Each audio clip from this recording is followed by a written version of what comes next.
Welcome, family. We're back with another episode 3, where we talk about the Thunder's getting their first title in NBA history.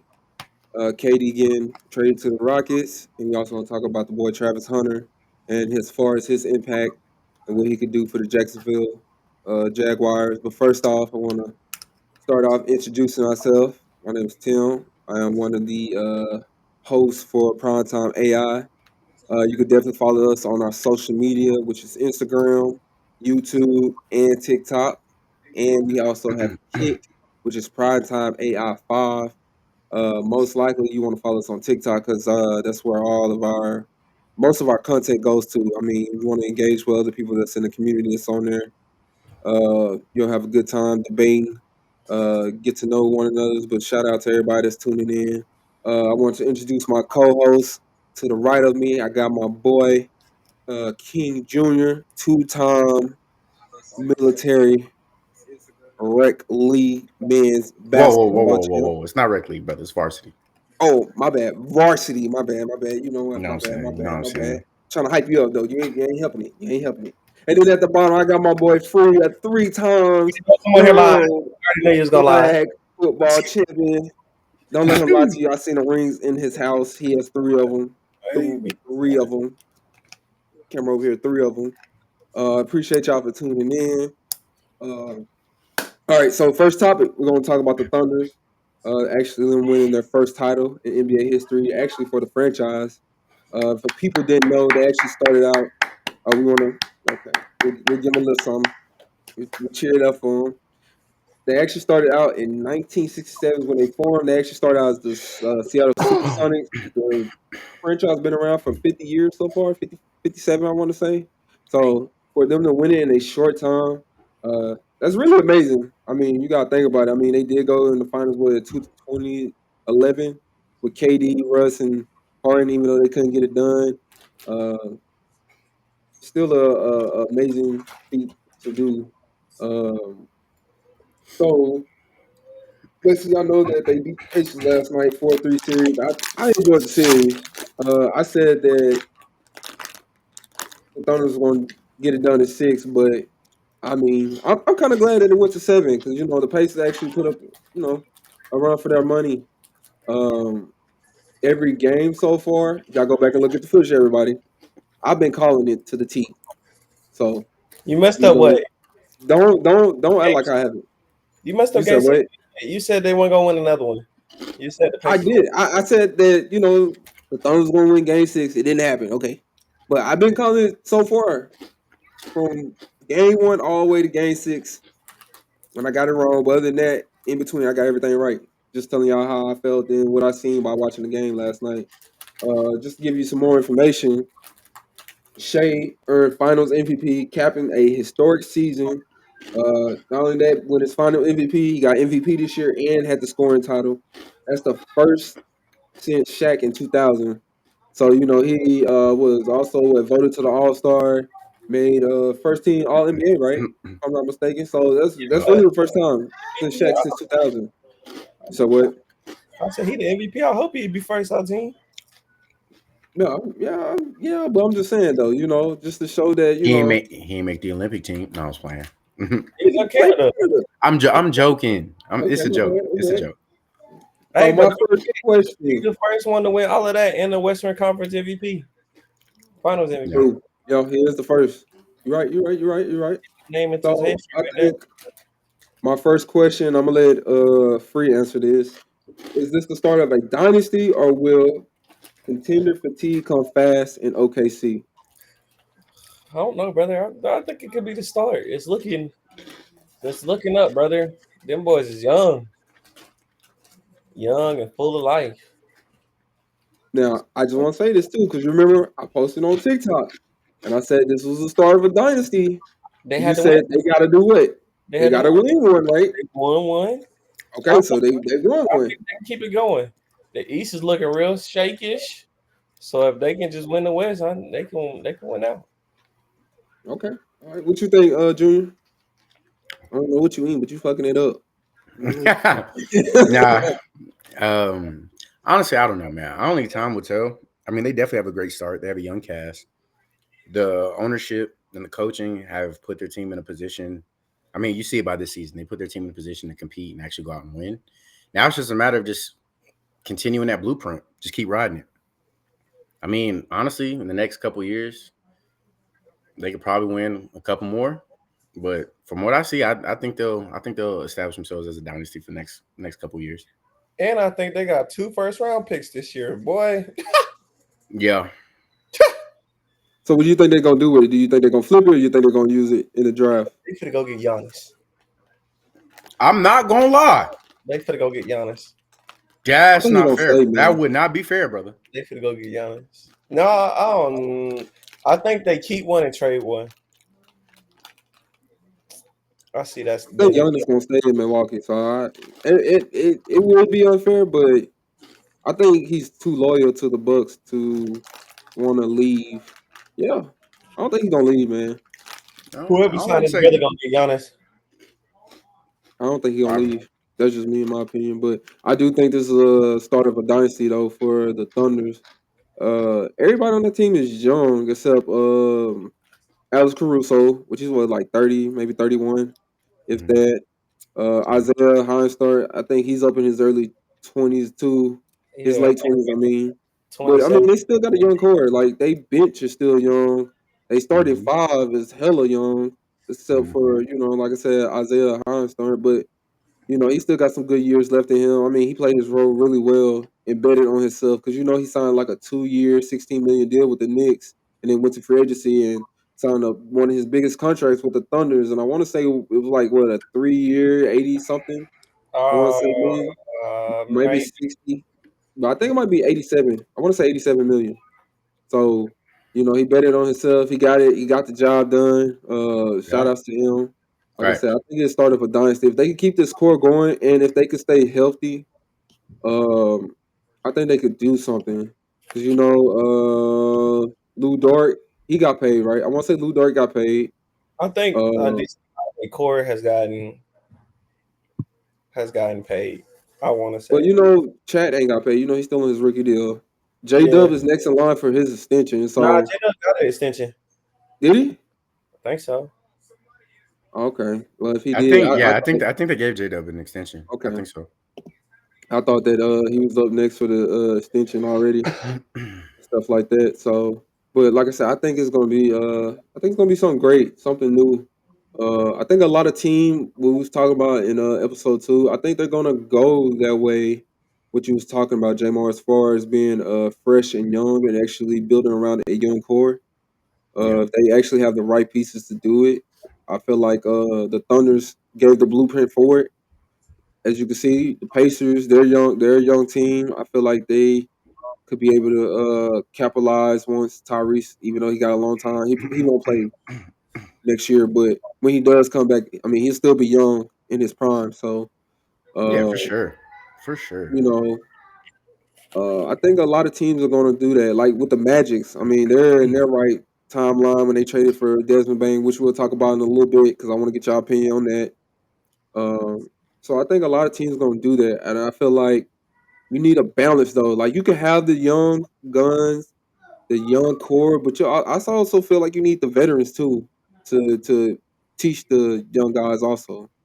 That's what I feel like they're kind of getting away from. I don't know if y'all see it, but you don't really see a lot of veterans on the team like it used to be. You know, so I think the problem is so like when you look at it, right? This is like one of those rare stints in the NBA where like the last since 2018, I believe that's what I saw. Since 2018, it's been a different team winning championship every year. mhm. There's been no consistent like dominant franchise winning it. And like we're creeping up on almost a decade of that now. So like all the veterans who have won and who was a part of those dominant dynasty teams, they're starting to slowly trickle outside of the league. Um, I mean, like, what? Who's a veteran that has more than like 2, 3 rings right now, like off the Talking top about of like your head? just in the league period. Yeah, it's like off the Outside top I of your mean, head you can that you. talk about the outside Warriors. of the Warriors, Steph, outside of them. Clay, Draymond. LeBron. Um, So I mean, yeah, like you're naming, like of course the Warriors, but that for the most part that team stayed intact. The only person left was Clay. Yeah. Who else? Like Um, there aren't that many. Where it's like KD, he got 2 rings. I don't want to go there, but I understand what I'm you're just saying. saying though, you trash. Yes. But yeah, We don't do KD slander. I didn't say nothing. I'm just But saying. no, but yeah, like for instance, like but like you see what I'm saying? Like you're naming 2 like all-stars. Those aren't really like like in the sense of like veteran. Veterans typically your players like a glue guy, like Udonis Haslam, like players like Okay, that. yeah, okay. Those are you're naming Yeah, stars or like I proficient got you. players. I see what you're saying. Yeah. So like I'm trying to think. who do you go get your young guys now? KCP, he got 2 rings. I don't Brother, think he's a veteran. he's still in his prime. He's still balling. That man is not in his prime. No, he's slowly he's going into that veteran phase. So like He's still KCP, playing his prime. He's still playing. Alex Caruso got 2 rings. I mean Who? now, but yeah, now Alex. well that's now though. You see what I'm saying? But Crusoe's not really a veteran. He's still young. Like Crusoe he's barely been in the league. 31. I mean, Has I'm he not been saying in a he's old, decade? but He came into the league late. he did. That's what I'm saying. So he hasn't even had like a decade under his belt. Like But when then you who think else is veteran, saying? I'm thinking like you got like Some 12 to 15 years of. You really can't name a lot of people. Yeah, you're right.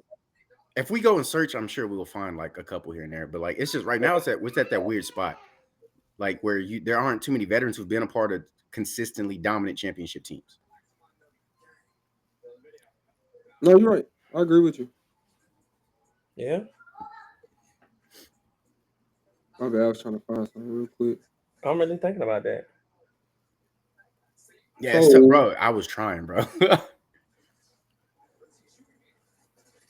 So my next question would be: do you think that OKC could, retain its core? Because once you start resigning everybody, once they come around again, and a lot of teams don't want to go to that second apron because apparently you get penalized for it, unless what I'm saying. You know that okay, I'm comfortable spending this money because I know what I have in front of me. Do you think that they're able to continue to build around Shea, J Dub and Chet, and build a sustained title contender again? I Because I'm mean, pretty sure some of the people on the bench might leave.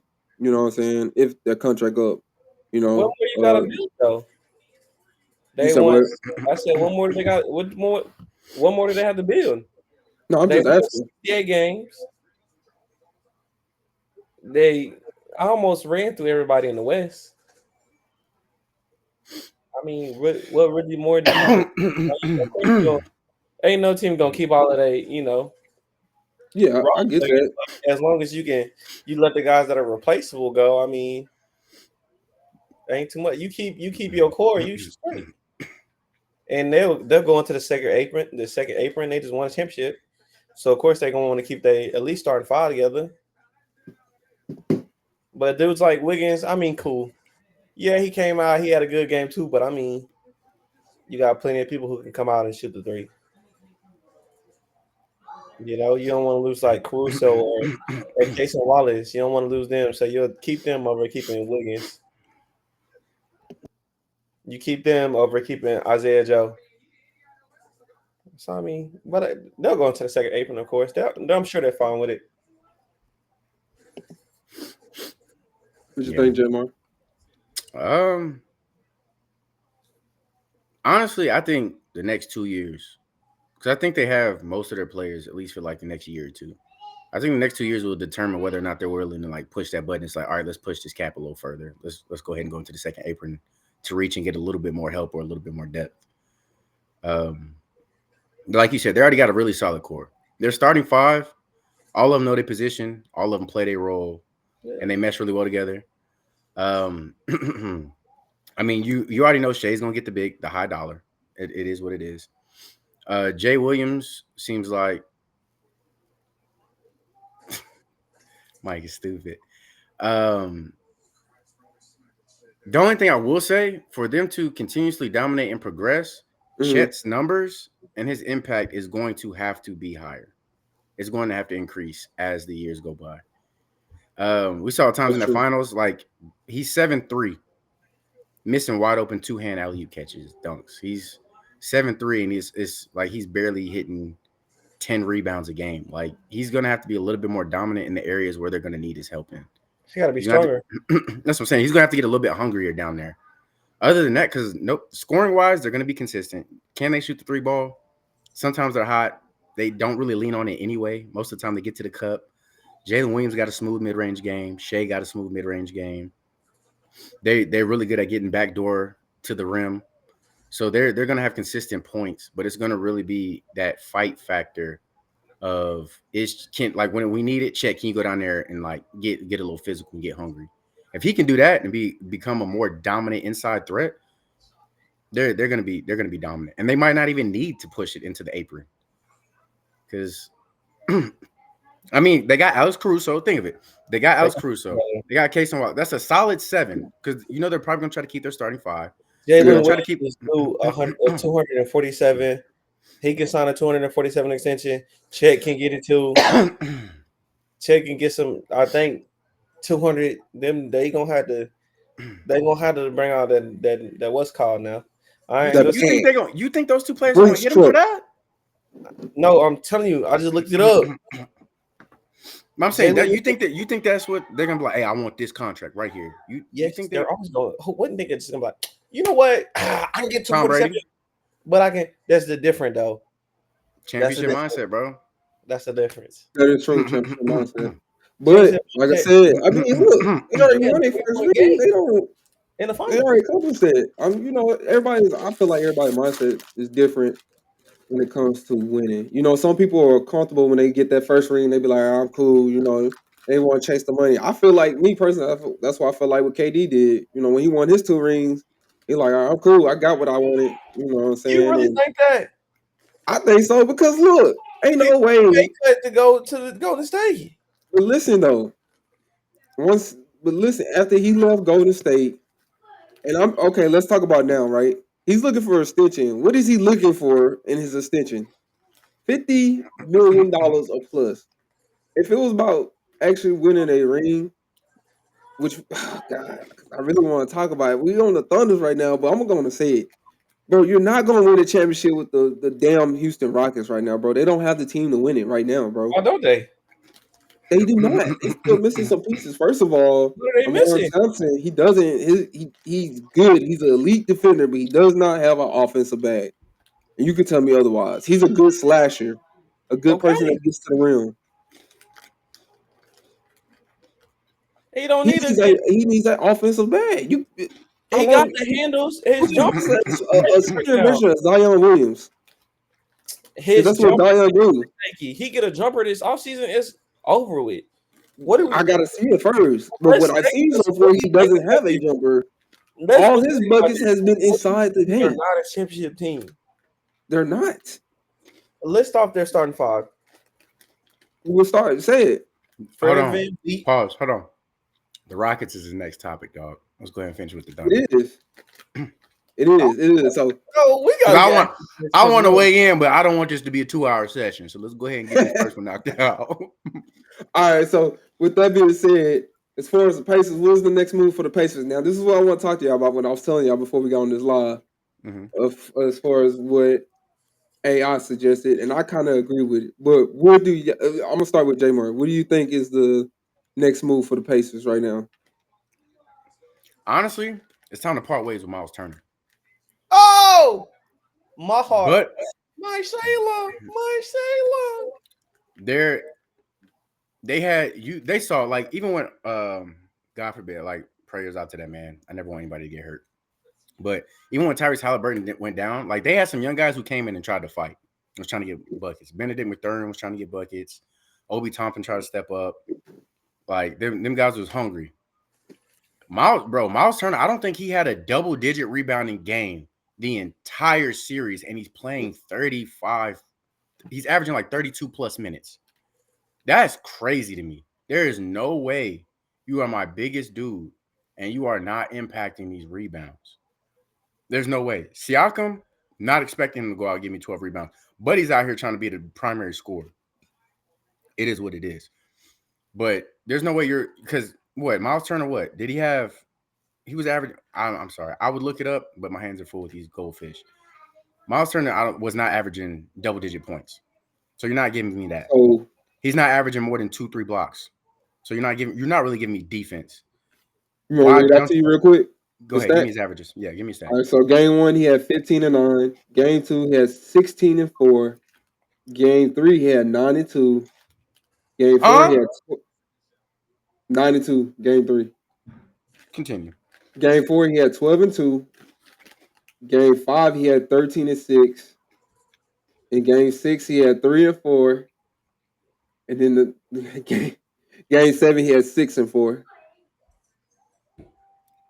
You have damn near 4 games with single digit, less than 5 rebounds and single digit. Get rid of him. He's not your starting center. That's ridiculous. Rudy Gobert at least gonna go give you double digit rebounds. Motherfucker can't score for shit. Yeah, let's not start on Rudy again. We let them alone. But see, that's crazy. Yeah, Miles Turner got to go.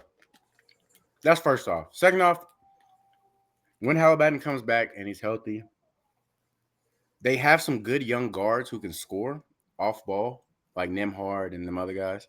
You need to find another PG who can help facilitate and orchestrate things when Halliburton needs a rest. If Halliburton was hurt and he was dealing with leg injuries, I'm glad he played and he tried to fight through it. That shows the championship mentality. That shows you got heart and that shows you have fight for your team. But he should also have help that can come in and play PG and limit those minutes and still keep the team consistent and clicking on all pages. So they got to find him a back. Go ahead. You know where I would have been at with a calf strain? In my Sunday's best on that bench. No. You're not. That's why you're not in the league. Especially what happened to KD. No, sir. I'm sitting over there. Brother, no. That's tweak. That's tweak. That's why you own. He was already couch. Surgery. That's why you on your couch. He was already watching NBA Live or NBA TV on your 42-inch screen at home. Why gotta be 42 inches? 70-inch screen at home. Oh, thank you. But that's crazy, though, brother. That's crazy. You're right. Mike did make a comment. I do agree. TJ McConnell was holding it down. He's like their veteran presence. However, they need a player who's going to be more like a Halliburton mindset. TJ McConnell was a good sporadic dude off the bench. He's more like a Deli Dova when I think about it, like type of players. Deli Dova, I do not want him being my backup point guard, leading my entire offense. It just is what it is. I love you. I love the veteran presence you bring. I love all that. I need somebody when Halliburton goes down, because God forbid, life happens, unfortunately. I need somebody I can go to help this team stay efficient and stay to the task of we need to win games. TJ McConnell's not going to do that. He's been in the league forever, been on decent teams, and he hasn't won nothing. Huh? I said, with the Pacers. He haven't been a part of some of their good teams. That's what I'm saying. And he hasn't won anything until unfortunately they came up a game short, but like he's not replacing or having that much of an impact that Halliburton's having. That's true. So you need to figure out your big man situation. You need to figure out how you're going to keep Siakam around to stay as that starting veteran presence to keep y'all boys engaged and on target to win. You need to work on that consistency with your shooters and your seventh and eighth man, sixth man, all that. And you need to find a playmaker off the bench that can come in and lead this team whenever Halliburton needs a break or, God forbid, it happened to him again, like he has to sit down because he has like soreness or anything going on. That's just my take on it. Let me see something real quick. I know you was brought it up. You talking about as far as their shooting, like their 3-point shooting? That's what you said. Yeah, I ain't gonna lie. They ranked 5th in the league, which I thought they was in the top 10, which is really good. They shot 37 from the clip as a team. So yeah, that's what I'm saying. It's not bad. Me personally, like you said, Miles Turner. I wouldn't say get rid of him, but I was kind of disappointed in him in this series or in the finals because I feel like compared to what he did to get to the finals, he did a little bit more and was a little bit more aggressive. But I felt like he kind of shied away in the NBA finals. It wasn't really a big factor because you remember we was talking about, was that game 1, Jordan? I think we was talking about it, and I was like, Miles Turner has to be the X factor for them, uh, in order for them to win because he has to play a big part of it. You know what I'm saying? You got Pascal, he's gonna do what he does. You got Tyrese, he's gonna do what he does, but Miles Turner is a part. It's supposed to be a part of that. You know what I'm saying? That at least that defensive anchor of the team. You know what I'm saying? Offensively, if he's supposed to be a two-way big, a stretch big at that, you should be able to at least knock down. Like you said, be consistent. That's all he needs to do is just be consistent, more consistent. Now, what I wanted to say earlier, and you brought it out, Jamar, as far as having a more reliable playmaker, somebody to come in. Now, Don't you say it, because if you take what I'm thinking, be very. okay, well, say what you gonna say real quick. Go ahead. No, go ahead. Because No, go. No, say it. We Because might be. I want to see we was on the same point. Say what you gonna say real quick. So as far as if I'm looking just like to try to get back to that level, and I need to replace Halliburton, I'm gonna go get Chris Paul. I think Chris Paul off the bench would be a solid option. I'm not gonna cap. He's going to be cheap. He done been to the finals. He plays well with that's right. He plays well with the big like Miles Turner, and he got shooters around him. He would benefit with the Pacers. And he played all 82 games this year too. We can't forget about that. Benefit. Yeah, because Tyrese down. I think that it would How can be serviceable. benefit the Pacers. So I didn't think about that, and that's a good one.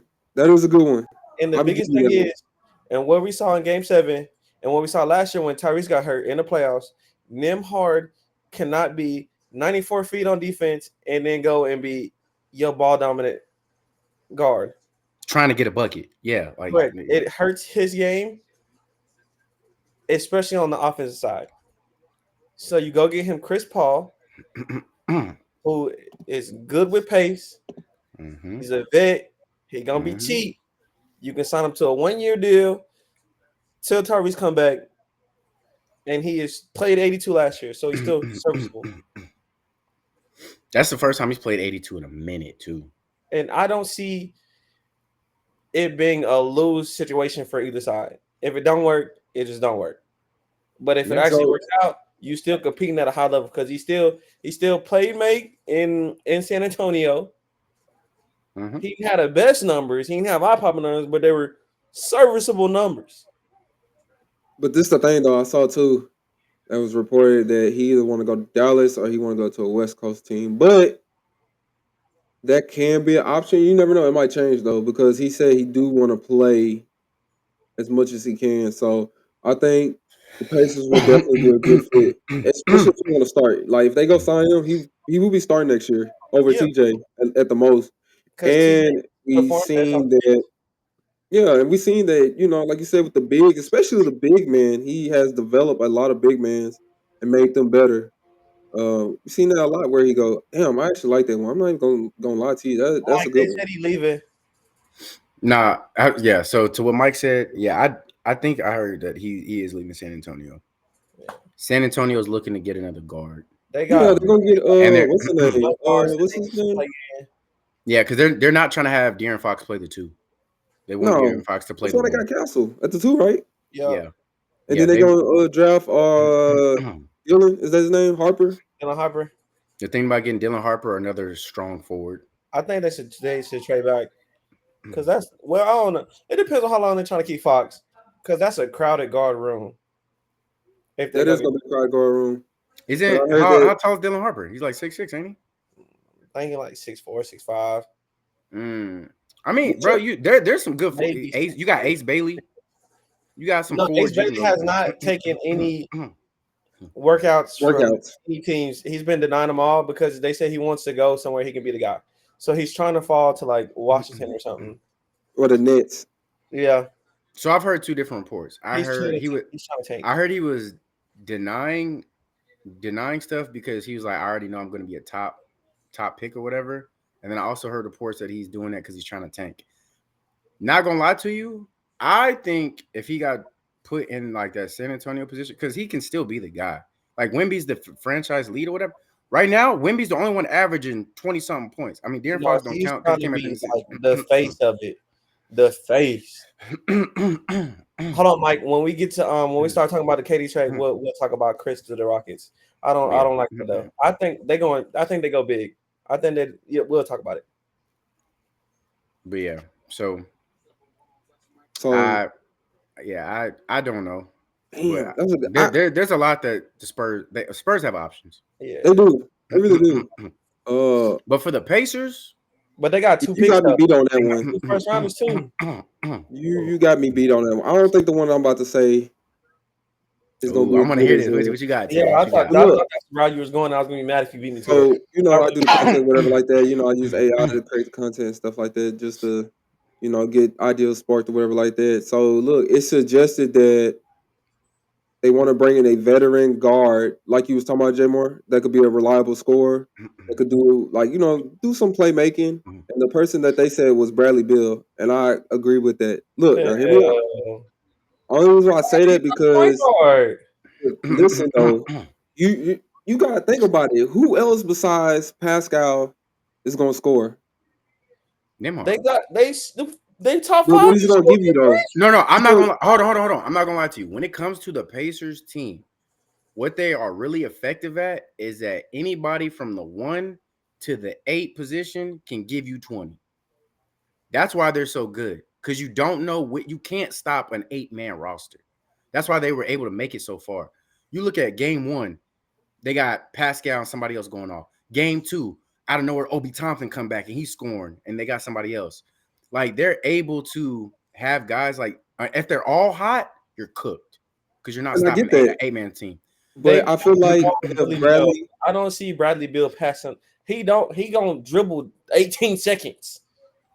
But I feel like if you Bradley Beal's not. I feel like old man. I feel like Bradley Beal was in a better environment for himself. If the Suns could do a buyout with him and the Indiana Pacers could get him for like cheap, you know what I'm saying? Because if they do a buyout, they're gonna owe him $40 million. Like he's gonna take a pay cut, but $40 million you can't beat or whatever like that. But I feel like if he's in a different environment, I feel like he could be consistent because now with the Pacers, he's able to be himself, right? Y'all might not agree with it or like that, but he was with Washington, he wasn't that bad. It's just they had a badass team around him and they could not build. That's the only reason why he left. You got to think about it. He had to take off his no trade clause in order to be traded. He knew that they wasn't going to do nothing. And like I said, with the Suns, you got to think about it. You got KD in front of you. You got Booker in front of you. You're the third option. It's kind of hard to. You should be the only one. Where you go from being the guy to now being the third option. I feel like if he goes to the Pacers not getting doubled. But I'm saying if he goes to the Pacers right now with Tyrese being out, he could be that first option because Pascal, I mean, it's just a hit or miss with me. He averaged 18, 19, maybe 20 if that. I feel like Bradley Beal could be that consistent scorer for them. Just me personally. Not saying that, they get to them playoffs next year, but I feel like Bradley Beal could be a good piece. That's the problem. I don't expect them to make it to the playoffs next year anyway. If they do sign Bradley Beal, they don't sign Bradley Beal. The East is weak. It's wide open. I'm not gonna lie. You don't have the Celtics. They got 2 options. If the Pacers don't make the playoffs next year and they don't make a big push the year after that, you blow up the fucking team. I don't think they'll make it to the playoffs next year. You let Siakam. If you can get one person to fill 60% of what Halliburton did for that team, they're making it to the play. They're not getting to the championship. I'm not saying they're going to the championship a shoe-in, but they're at least making it to the second, maybe third round of the playoffs. Hell no. What? You heard what I said? No. Only reason why, and Mike said Bradley Beal's garbage. Bradley Beal is not garbage, bro. Only reason why that people saying he's washed up a garbage because of the situation that he in. I feel like situation plays a part. Bradley Beal everybody's not perfect, bro. Everybody's gonna have an off season. I feel like you're in the right position, in the right situation, you be a good player. The Pacers is not that right situation. Bro, I'm trying to tell you. I think it could work, bro. But regardless if they don't sign him, I feel like the Pacers won't make it. That's just me. I could put 100 push-ups on that. If anybody want to take that bet, they'll make the playoffs. The East is weak. The East is weak as hell. Who's So gonna what seed do you think they're gonna get in? who's gonna kick the Pacers out of the playoffs? What seed are they gonna get? If anything, they'll be bottom. They'll be the bottom five, the back five. Probably mess around and be the ninth seed and go to the play-in. They're gonna make it somehow, some way. And the play-in is playoffs. If we want to get to it. They only lost I Halliburton. mean, they make the play-in. They make the play-in, but I just don't think they're making the play-in. I don't think they're making the play-in. I feel like they're gonna be at the bottom. That's tough. That's why it was kind of smart for them to actually trade New Orleans to actually get that 2026 pick. If they go get a decent point guard, they'll be okay. If they go get a playmaking first point guard, they'll be okay. Yep. We're gonna see. We're gonna come back to this episode. And then when they don't make it, and when I say I'm right, I'm right. Hang on, but you still gotta go off the stipulation that was mentioned. If they're able to get a consistent playmaking point guard to fill the void that they just lost. We're talking about them making it, period. No, that's not what me and Jordan said. There we go. Me and Jordan said that if they can get a guard to play make for them, then they're going to make the playoffs. No, I'm not saying they're going to be number one seed. If they keep this team, they'll make playoffs. I say if they can make an improvement on Miles Turner's position, they definitely get into the playoffs. Brother, back to that. First, I hate to compare the two, but you got to think about it. It is very hard to adjust your game because he wasn't playing closer to the paint as often. So he wasn't able to be as effective on the boards as usual, in my opinion. So I understand why his rebounding numbers are low. I understand why his offensive rebound numbers are low. I don't understand why his defensive rebound numbers are low. Because he's guarding Hartenstein. He's guarding Hartenstein. Hartenstein's the whole time he was guarding Chet. So what about those possessions? Chet on the rim. When you look at it, Chet was open a lot of the time because Miles Turner's helping inside the paint. He is their paint presence. But not all the time, though. So what I'm going to say is, if that's the case, then that is a coaching issue. Because your paint protector needs to be guarded and have the assignment where he can still be close to the paint and help other people. So what you want him to do? Run a zone? Shit, no. Have him guard Hartenstein. But you got to remember, for the first few games, Hartenstein didn't start. Because then that's Wallace in. That's fine. But look, they won the first game, and he almost had games. No, I get it. I know. Hold on, I got you. The first game, you said Chet was starting. That was his best game. He almost had a double-double. He was one rebound away from a double-double, and that's with him playing Chet. And you saying Chet doesn't play close to the rim? There's no excuse for the. Then they had to adjust. There is no excuse for the rest of the series after that. Yes, it is. There's the last 4 games. There's no reason why you're getting me less than 5 rebounds, and you're playing 32 minutes. There's no excuse for that. When we playing 2K, right? We being pro-am. we playing right. I bring my big. What I always tell you, I hate playing dudes who just sit on the 3. I hate that. Why? Because my numbers are lower. Because why? They're not close to the basket, and I'm trying to run and get rebounds, and it's easier for y'all who are closer because y'all do this driving and doing this and this and that to get the rebound.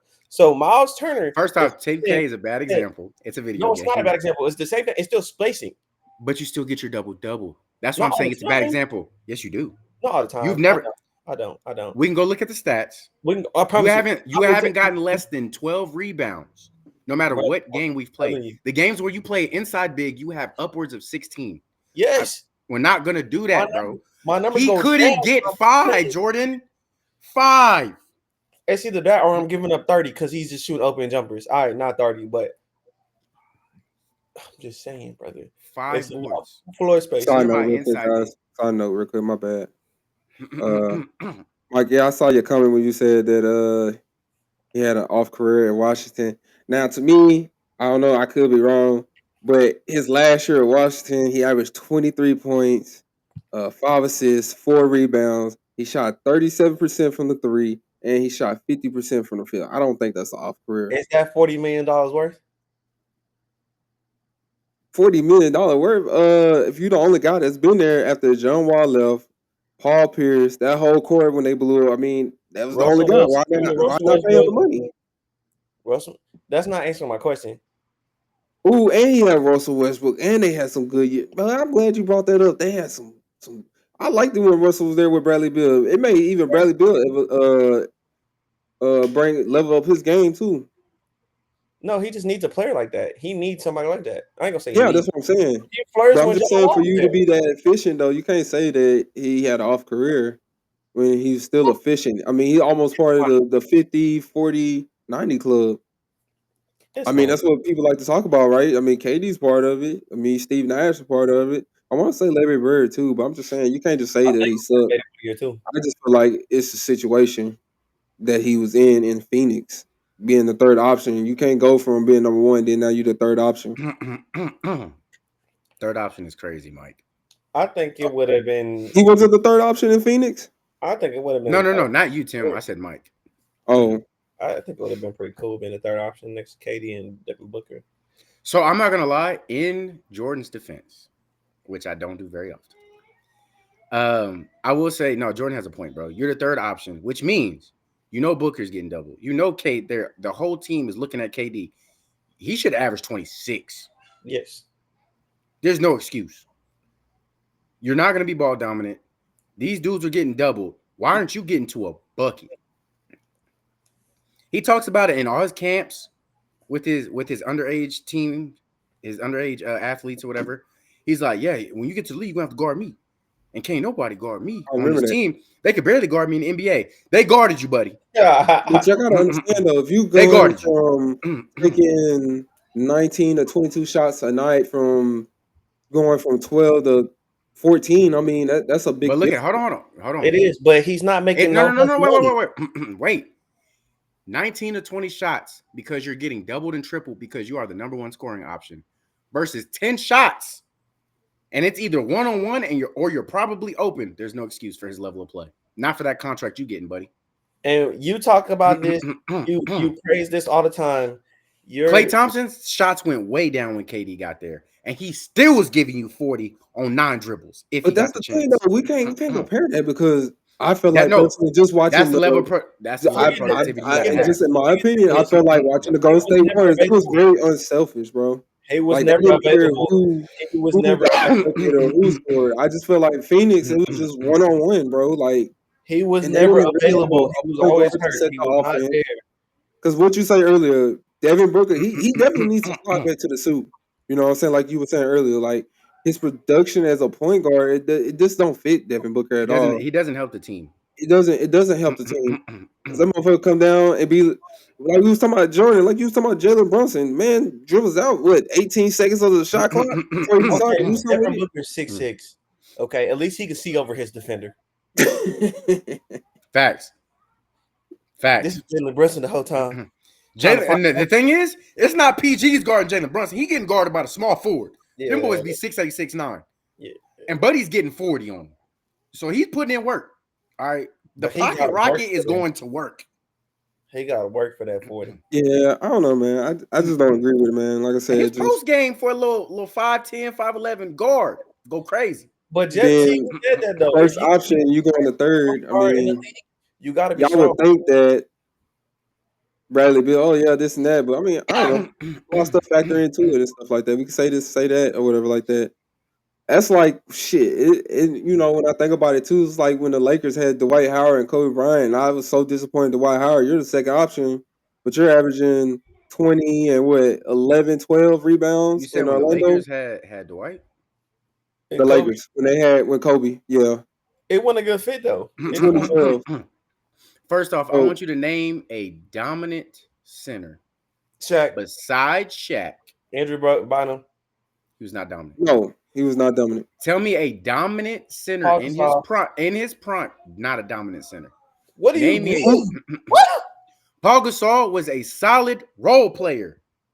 Everybody, the first, I'm going off of what everybody says because that's my argument. They're like, Kobe did it by himself. First off, Kobe had one of the best defenders in the game, Ron Artest, and that bad boy had a cold ass. Ron Artest was out of his prime, bro. We're not even gonna start that. Please, let's not start. Go back. We should be on the Kevin Durant. You telling me he had next topic. Next topic. No, next episode. Next episode. Hey, next episode. Next episode. Pacers, Ron Artest. Bro, Kobe is like MJ, bro. They're toxic, bro. I'm not saying that Kobe did it by himself. He had good supporting cast. You can't win it by yourself. We seen that already. That's not what they you say, cannot bro. win it by yourself. That's not what they say.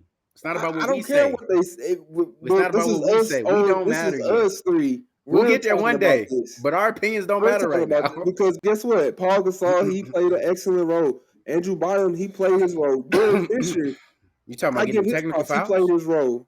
You know what I'm saying? Like Paul Gasol played his role. Kobe did not. No, I believe Paul Gasol was dope.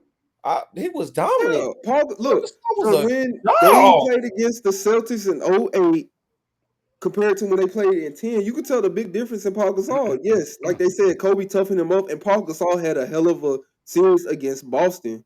They couldn't punk him no more. And you could go back and look at when KG and Paul Pierce actually talk about it in their podcast. It was like, damn, Kobe, toughen him up, but Paul Gasol, Paul Gasol ain't had shit for my Mavericks though.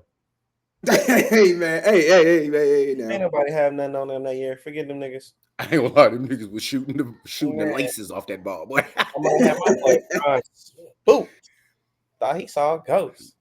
But nah, we can go to the next topic. But I'm just saying, like, after Shaq, because first off, don't get me wrong, Shaq was toxic for not wanting to work out and do all that. But you got to leave a dominant big like that alone. Buddy ain't working out. He nothing but Dunkin' Donuts. But Buddy out there going to give you MVP numbers. Shut the fuck up. I do agree with that. I do think if somebody's killing the game. Is though dominant though.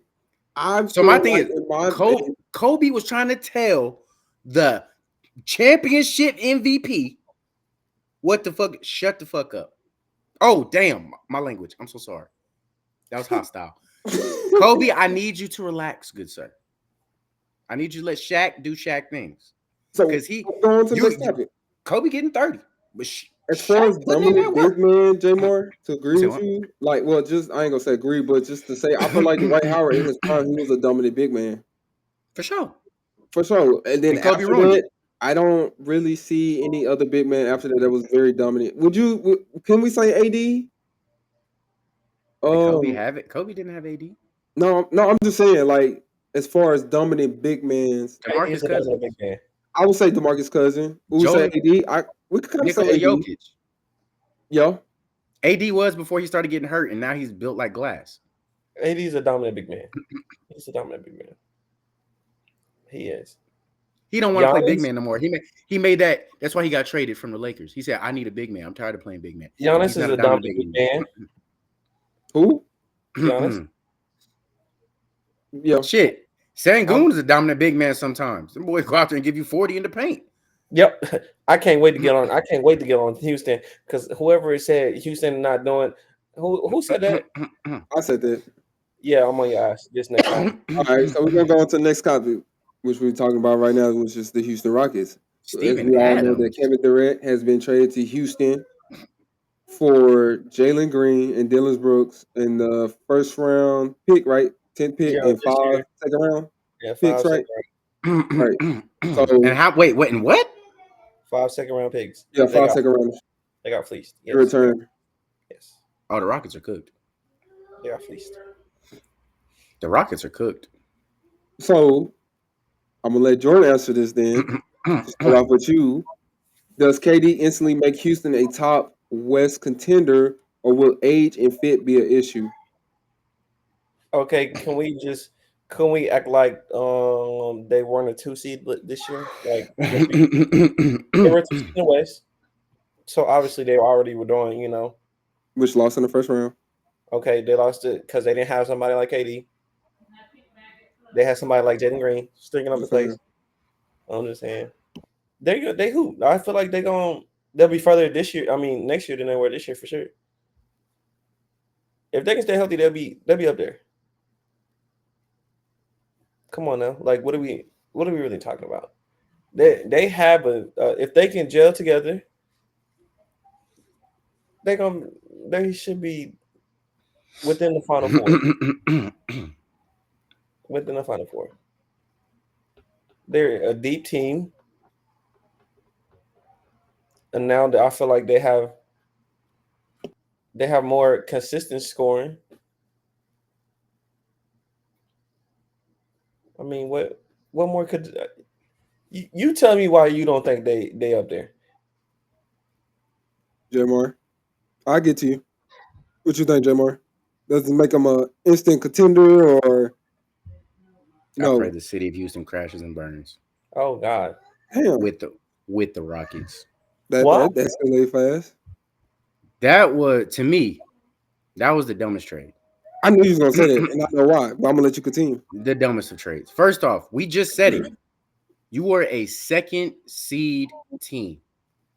You blew up your team to go get a consistent score. Yes, one of the best scores the NBA has ever seen. Who's close to retiring. He's on his way out soon.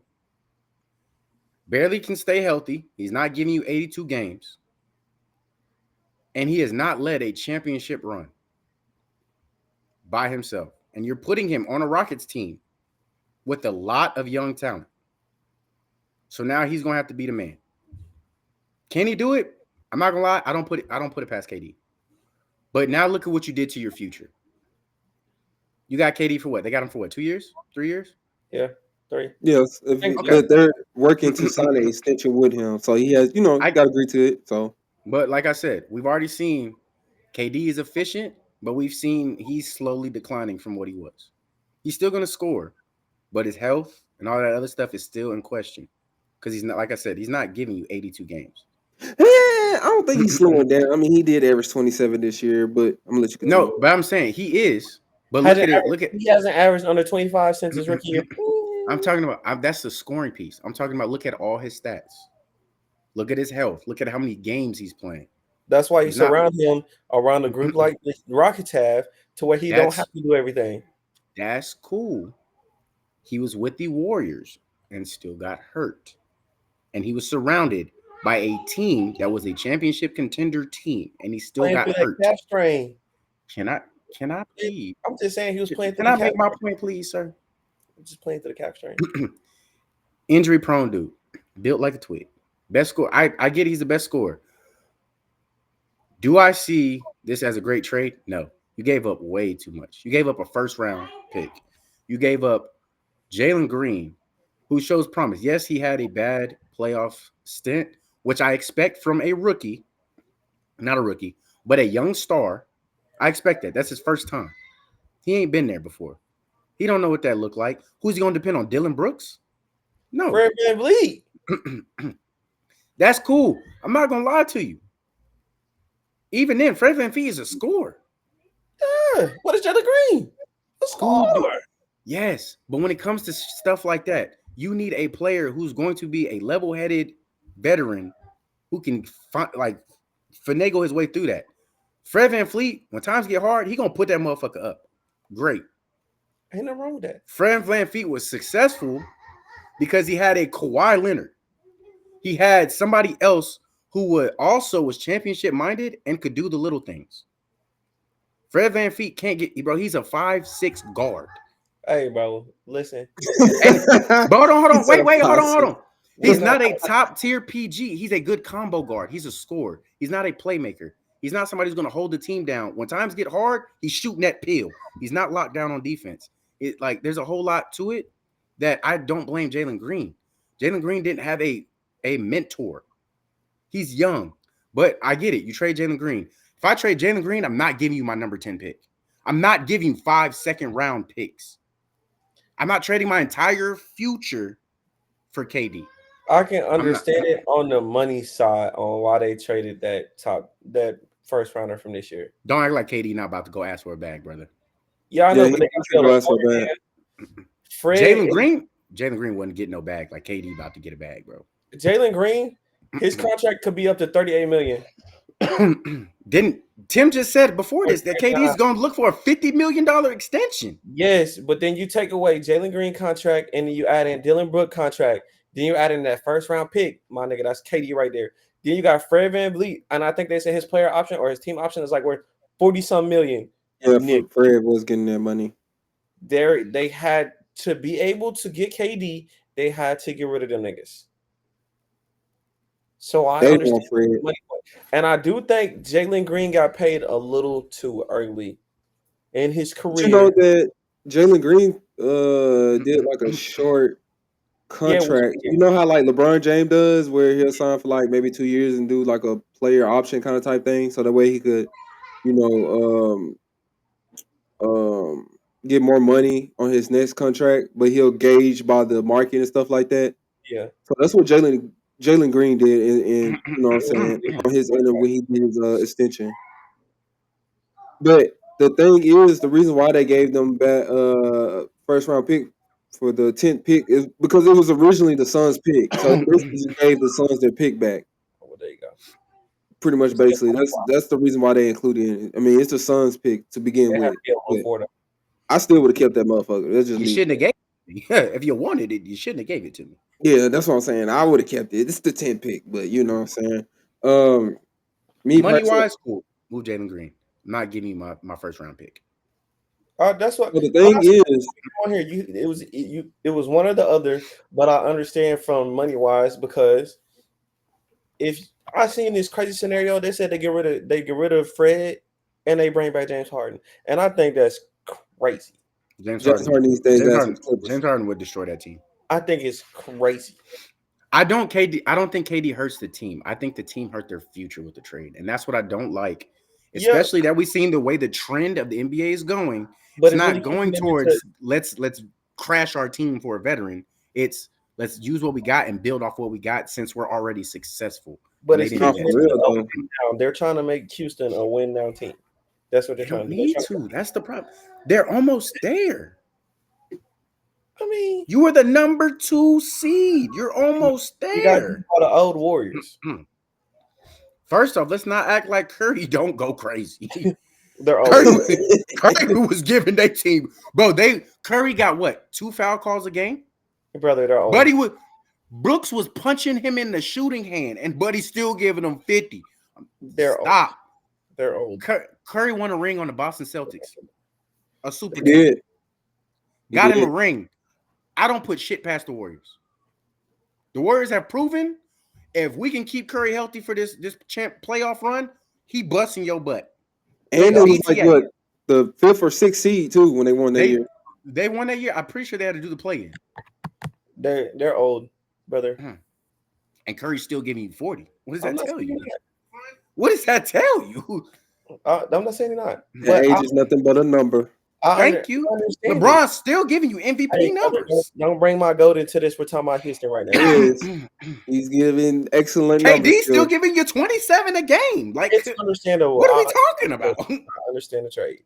I do think they are a more serious contender with KD than versus Dylan Brooks and Jalen Green.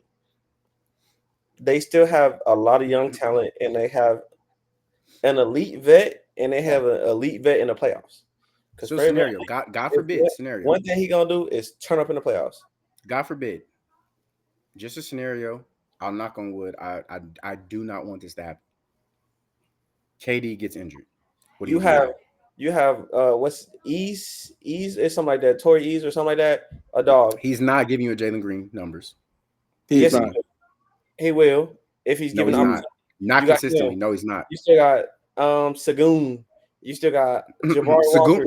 Sagoon was dominant versus a certain type of player in the paint. Notice his big games have only been against Wemby, hurt Joel Embiid. Here we go, hurt Joel Embiid. Chet Holmgren. Niggas who are either injured or built like brick sticks. So you're going to move him to the 4, and Steven Adams can play the 5. You got mixed matches. You got Kevin Durant at your 3. You got y'all are long, y'all are lanky. KD still plays defense. Pause. Come on, yo. No Diddy. Pause. Without the baby oil. This Houston team has depth now. and they will have more consistent scoring. They've already had depth though. Huh? They already had depth though. Their issue really wasn't scoring. Their issue was that they needed more of a veteran type presence. So KD brings that. Yes, and they need consistency in scoring. Jalen Green did not show up in the playoffs. I'm trading that nigga too. He got paid too early with that weird ass contract. I understand it. He hoops, but it was too early. Well, the thing was, Houston didn't want to invest. Like, they didn't want to give him the max contract, so that's why he did. That's the contract that he did to, like a prove it contract kind of type thing. Exactly. Honestly, that's what it was. Oh, that's what it was. So my thing is, and during the regular season, he proved it. Jordan on when he's saying that they need more consistent scoring, and you'll get that with KD. Just me personally, think it makes them a contender. They'll be a high seed in the West, but I don't think this is a championship team. You got to think about it. You still got to worry about OKC. They're fresh off of a final win. I think let's not forget, if the Lakers can make moves like they need to, it makes smart moves. You still got to worry about them. You still got to worry about the Nuggets. And LeBron James, if he can stay healthy and not play, I would say this: don't let LeBron play 82 games. Right? If you could keep him where he plays enough and be fresh for playoffs, they're still dangerous. You still got to worry about Denver. Let's not forget they took OKC to Game 7. You still have to worry about Denver. If the Timberwolves make great off-season moves, you still got to worry about them. You know what I'm saying? No. You got to worry. Don't make that face. Hey, You're going to have to worry about Minnesota. Like you said, you can't count out the Warriors because you still got a man over there named Curry, Chef Curry. Like, first of all, and look at it, bro. The Warriors were pretty dominant against these young teams. Their issue was that Steph got hurt because he had to do too much.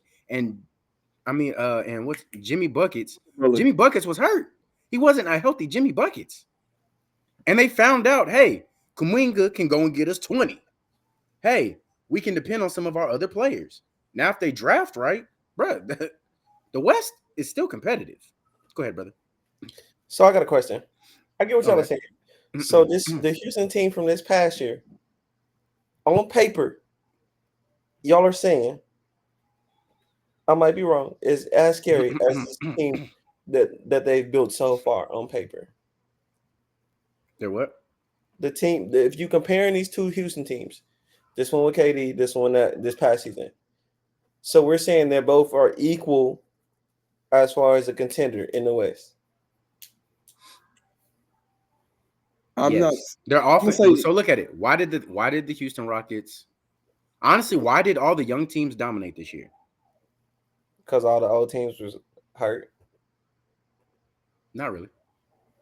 The young teams, in my mind, the young teams dominated because the young teams got out and ran the fucking ball down their throats. They got active. They were running the ball, up-tempo offense, and they were getting to that rim. A lot of those teams were. Okay, what young? Okay, what is the old team? What is the young team? A young team, a team that like your roster age is less than 27. Okay, so give me a team besides OKC that's young. That's young. The Rockets were young. The Pacers are pretty young. Siakam, I think, is the oldest one on that team. The Rockets lost to some other people. First off, no, the Rockets lost to that boy Wardell. To some old people. They lost to some other people. You're on too. Magic, Orlando. They lost to Cleveland. Austin. We've already, first off, Orlando has some things. In the first round? They lost to Boston in the first round. I was surprised Orlando even made it to the playoffs. I'm not going to cap. I'm not surprised. They got off high. They showed some fight, though. Their team is not really built for a good playoff run anyway. They don't suck. I feel like Desmond Bain is a fit for them, but what they gave up for him, crazy. Fleece jacket. Where's my fleece? It's 20 degrees outside. Fleeced. Boston is like the trades this year, teams are getting fleeced. I'm not going to lie. The theme of 2025, NBA teams getting fleeced. I don't know what's going on with these trades. They're crazy to me. I don't get paid to do that anyway, so whatever. That's crazy. The Luka trade? Fleece. Yeah. No, I can't say that. I can't say that. You got a all NBA power forward. Who who literally went down with injury right after. Okay. Luka be hurt all the time too. Luka's giving you triple digits. Or not triple digits. He's giving you triple category, double digit stat numbers. Anthony Davis will get you a double-double. It's not a triple-double. It's not a triple-double, brother. You got 2 hurt players. And Luka took you to a finals. Anthony Davis won a final. With who? That don't matter. With who? He still won King one. James, boy. Let's stop doing that. He won one. I'm just saying. It With wasn't that LeBron. I didn't think it was that much of a fleece. It was much more surprising than the fleece. To me, it was a fleece because you went and got a injury-prone older player who you Yeah. know has injury issues in the last 4 years, and you got rid of a 25-year-old, arguably top 3 player in the league right now. But they got Max Christine in it, and I think he's actually a pretty solid player. You got fleeced. You didn't need Max Christie. I want a fleece. You did need Anthony Davis, and you did need Max Christie. He want to play the 4. It's a good fit for him. God humbled the Mavericks this year after they traded Luka. No, he didn't. Boy, blessed him. He blessed him with the number 1 pick in the draft. They're about to go get Cooper Flag. And if he's as good as everybody's saying, the league's in trouble, brother. So let me ask you this: do you think Cooper I Flag did see Cooper Flag in person? I will say that. So let me ask you this then: do you think Cooper Flag is generational? I wasn't impressed to that level. You're crazy. I don't. Go back and look at his March Madness performance. I don't believe in all of the hype behind him, but I do know he has a solid game. I think he has 2 sides of that coin. He's either going to be really solid, or he's going to go down the Ben Simmons path. But everybody want to know has the 2 options.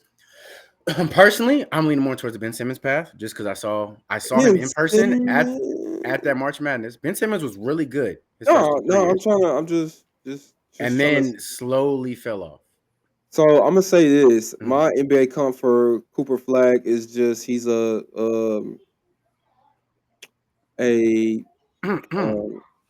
he's not athletic. He's 6'10", 6'9", 6'10". Athletic. He's not that athletic. Version. He's not athletic. Them boys at Houston, he's athletic. Dogging him. No, bro. He is not athletic. Not NBA athletic. No, he's not. He looks athletic when he's going against them high schoolers he was going against because them high schoolers was 5'6". The number one player that everybody's been saying all year is not athletic. Go look at his combine stats. Jamar, let's be realistic. Look at his combine stats. He's been number 1 on everybody's board the entire year. Yes, I get that. He's not athletic. So have plenty of the last couple of drafts. Bailey and Dylan Harper been thrown in the mix for number 1. Based on the last couple of drafts, Cooper Flag. the number one yeah, it's been consistent. But I'm just saying though, Cheeks. Huh? Say that one more time. The last couple of drafts, the number 1 pick, the best player in these draft classes, have not lived up to the hype. And I'm talking about what they've been. Some of them are solid, but they haven't lived up to the hype of what they are now. So Wemby don't count. Anthony Edwards. Wemby is 7'6". Anthony Edwards was first. He wasn't first. Yeah, he was. Anthony Edwards wasn't first. No, he wasn't. Yeah, picked by the Timberwolves. He was in the same draft. It was him, then James Wiseman, whatever his name is, and then LaMelo Ball. I don't remember Anthony Edwards being first. Was he? Yeah, he's the first pick to the Timberwolves. Okay. Yes, you remember that year? Because I thought that LaMelo Ball was going to go to the Warriors. Yeah, that's MJ's son, bro. What you expect? Pablo Banchero? Pablo Banchero got a shitty situation. He's doing. We're talking about him. He's not consistent. Oh, Jesus Christ. He's not able to stay healthy. Bro, don't say that because I make a build of Pablo Banchero since he came to the league. Brother, don't do that. He's on the higher side of this number 1 overall pick. He's on the higher side of this. Yeah, but he showed out in college. When it came to the tournament, he was that go-to man. So was Cooper Flag. In that game, they lost because of Cooper. Not gonna lie to you. Cooper wasn't even hitting open mid-range pull-ups. But nobody's gonna have a perfect game every game. Wide open, you're 6'10". Everybody misses. I'm not talking about the game winner because the game winner was a good shot. He just missed. Bro, his field goal percentage was not that great, Bro, and he was wide. He was getting open. Brother, it happens to everybody. I don't even believe the Cooper flag hot. Okay, so here we go. 2021, Cade Cunningham. It took him a while. It took him a while. Yeah. He never wanted to be there because they always wanted a lottery pick. But go ahead, go off. Zion Williams. He's just always hurt. Flop. He's not a flop. He's just always hurt. Flop. Look up his stats when he plays. Flop. Okay. His stats are good. I know what you're saying. Flop. DeAndre Ayton. He's a role player. He's mid. Yeah. Yeah, he's mid. Markel's fault. Yeah, we know what happened to him. Ooh. Oh, 76ers messed him up. Don't matter. Flop. They do. Keep going. Ben Simmons. A great defensive player. Karl Anthony Towns. Who? He's hit and miss with whatever team he plays with. I think the Timberwolves are fucking him over. I think he's really good with the Knicks. I think he's really good with the Knicks. I said he's hooping with the Knicks. He's really good with the Knicks. He hoops. I don't know. He didn't want to be there. I'll say that. You could tell he didn't want to be there. I just don't think it was a match. Andrew Wiggins. Hoop. Andrew Wiggins hoop. Andrew Wiggins hoop. They said Andrew Wiggins was supposed to be the next LeBron before fucking Zion. Yeah, bro. Stop the fucking cap. They did. Stop. Bro, I was hyped for Andrew Wiggins when Bad James coming out. My fault. Andrew Wiggins hoops. Andrew Wiggins was supposed to be him. He was him a little bit in Minnesota. Oh, he was not. Wiggins hoops. Now I gotta pull up that clip of what Jimmy Butler was saying. Andrew Wiggins hoops. No. What are y'all talking about? It's time for you. Hey, hold on. Jordan, I know you just had knee surgery. What's the drugs they giving you? Brother. Andrew Wiggins hoops. He's a good as a role player. He's a role player. He hoops. His hype was LeBron. Okay, he's Chris Middleton. Forget that. Okay, he's better than Chris Middleton. Forget the hype. That is a good comp. That is a good comp, bro. I'm not gonna lie. That's actually pretty good. That's solid. Hold on, Chris Middleton don't hoop. His projection was LeBron. I don't care what they projected him to be. He gave you Chris Middleton. We're never going to see another LeBron. I said the recent first-round picks have not lived up to the hype that people are throwing them as being generational talents. They've called out multiple generational talents as my boy Tim here, Primetime AI, the lead of this, gave us the draftees. And more than half of them flopped. And based on their projection. From Atlanta. I don't know how to pronounce his name. They got drafted last year. That was the number one pick. Who? Rashad, the first I don't want to mess up his name. So, yeah, him. He started off slow, but they said he stayed. Wemby, living up to the hype. Give you that. Anthony Edwards, great return on investment. Paolo Banchero, he's going to get there. I promise you. That boy going to be him. There. Give me another one because Andrew Wiggins ain't it. Andrew Wiggins, so we're saying Chris Middleton to hoop. That's not. You're doing that thing that Tim does. You're doing that thing that Tim does. We're talking. I see why y'all brothers. We're talking. You're doing that thing that Tim does. You're taking our words and you're ignoring the key part of my phrase. No, and man. trying to validate. I gotta ask to be clarify on it, just to be clear. That's all. Is Andrew Wiggins on LeBron's level? Would you say he lived up to the LeBron hype? I'm not comparing him. I'm not comparing. No. That was his level. That's what they compared him to. We're going off Tim. Was that not who they compared him to? They did. Did they not put him on that level? He was a flop or not? He did not flop. Oh, did you not see this man in high school, Jordan? The way that they said he's the that man was averaging 40. He hoops. They hoop. Chris Middleton, Andrew Wiggins, both hoop. You know what, Jordan? The starting five on every NBA team hoops. No. Do they live up to LeBron's hype? I didn't compare him to LeBron. I compared him to be a star. I already said this, bro. Our opinions don't matter. We don't create the prospect top 100 list, brother. We don't. And he was put at number one and projected to be the next LeBron by NBA analysts who get paid triple what we do, maybe quadruple. So no, he flopped based on where his He projections. flopped. Yeah, where the height supposed to be, he flopped. But for me, like we said, Cooper Flag, his comp for me is Lamar Odom. Huh? Yes, he played the same way. To me, their game is the same way. That's a tough one. That's a tough one. I respect it. That's tough though. But listen, do they not play the same way though, Jamar? You gotta think about it, because he could dribble like Lamar Odom, he could pass like Lamar Odom, he could get a bucket like Lamar Odom, but Lamar Odom, he could give you. I can see Cooper Flag in the league giving you like 15, 16 a night. I don't really see him. Like, they have to force him at Duke to be a scorer. Like, in the beginning, like when you first start seeing Cooper Flag play, like in the beginning of the season, it's like he didn't want to score, to me personally. And I felt like they forced him into that role. I don't think he was hesitant to score, but his first couple of games, he did Because he make wanted a to lot pass. of no. Hold on, his first couple of games, he did make a lot of freshman mistakes, and it kind of altered his game a little bit. He got humbled. He was making dumb turnovers and mistakes in key situations. Instead of getting shots up, he was getting turnovers, which is kind of humbling when you just got out of high school and you out here giving everybody 40 in the Drew League and all this other stuff. It's humbling. Like you're at this next level. I'm number one. I'm gonna be the next LeBron. Like, you got to think. I don't think he's an egotistical person, but I think the way he approaches the game, and then you're like, I expect myself to be here, and I'm making mistakes that I don't hope like that I would hold somebody who's lower than me skill wise too. That's the build he is. He's in that range of like Lamar Odom. I feel like that's what happened to him. Cooper definitely did a phenomenal job at Duke with what he had this year. Did a phenomenal job. I'm not taking away from him, but his comp to me but is we've seen a lot of players have that hype and they didn't live up to it. I'm not saying that's going to be Cooper. Nope.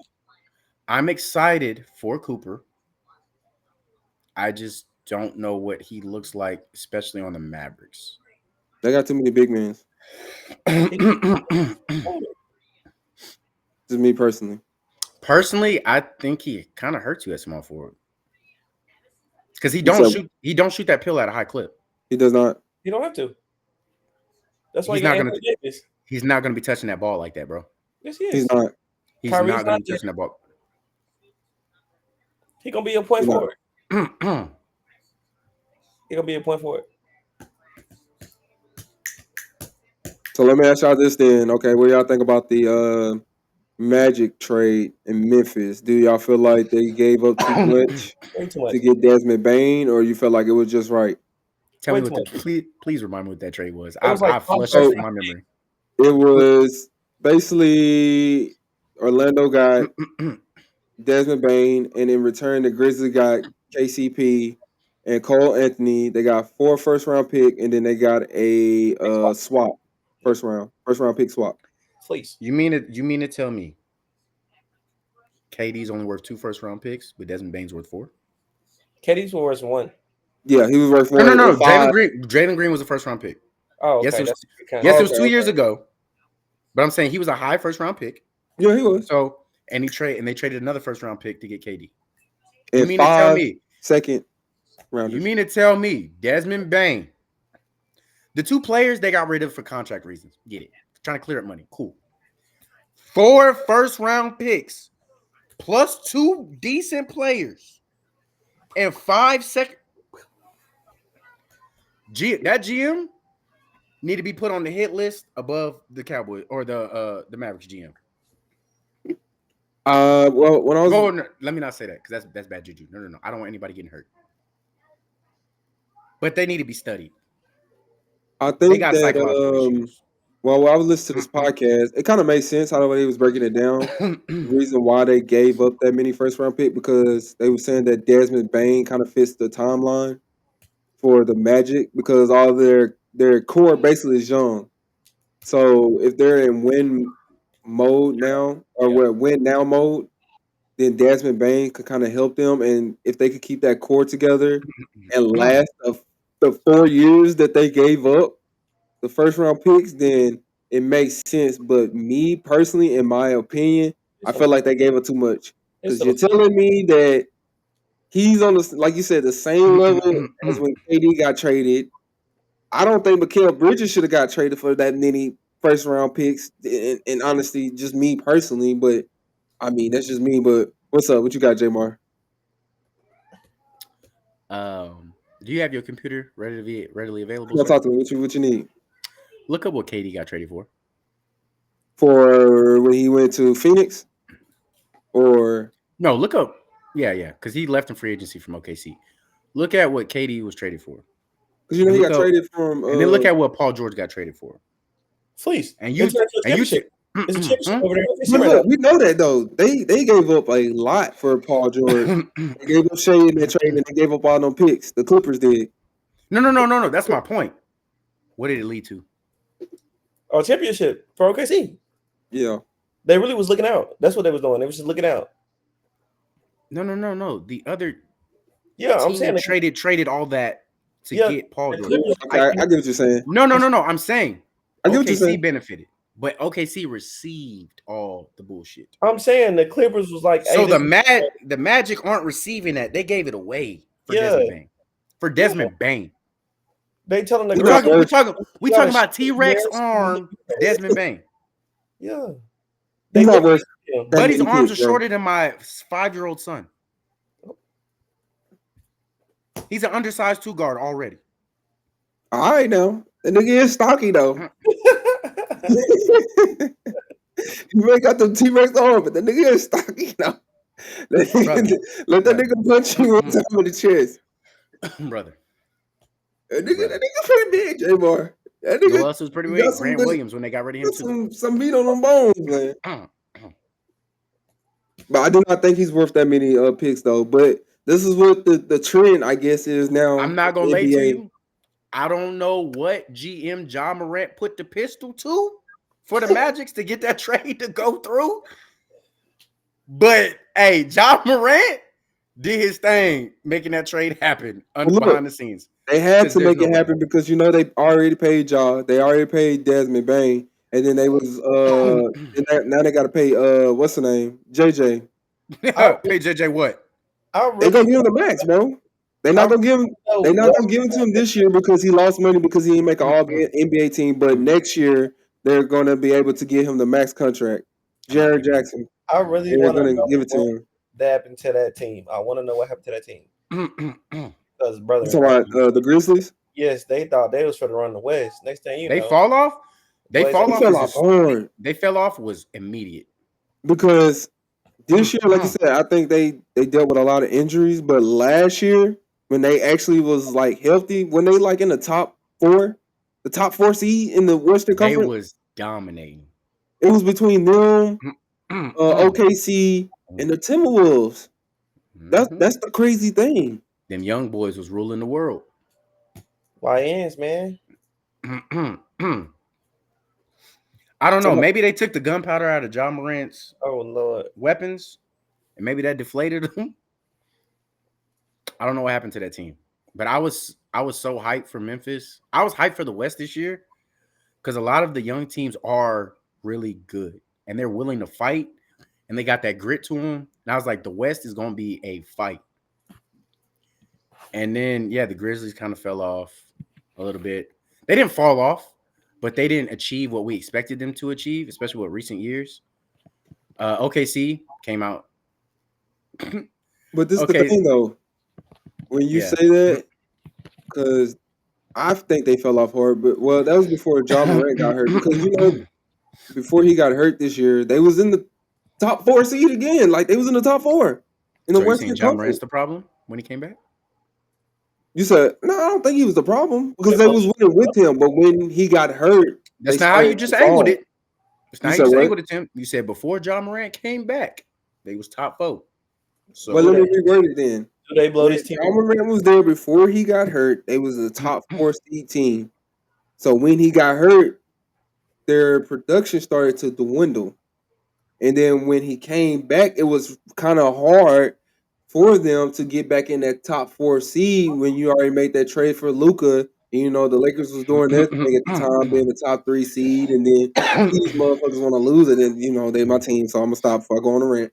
And then, like you said, you got Houston, then you got the Timberwolves, and then the Warriors came out of nowhere. Like you said, when they made that trade for Jimmy Butler, So it's kind of hard. It's really hard to win in the West. Like it's always going to be a battle, and I feel like they should change the playoff platform. Me personally, thank you. Tell that nigga go pee. That's all you gotta do. Get your ass up. Damn, no. Hey. It's okay. It's okay. We go. Just go pee. Get up and go pee. Take a brief hiatus, brother. It ain't that bad. So I feel like they should change the playoff seeding. Just me personally, because there's so many good teams in the West that don't even make it. That I feel like they should make it. So that's tough for me, right? Because the way that they've set it up, I think the way they set it up is pretty decent, right? I think the West has a better history of being like getting stronger players, building stronger teams, stronger dynasties.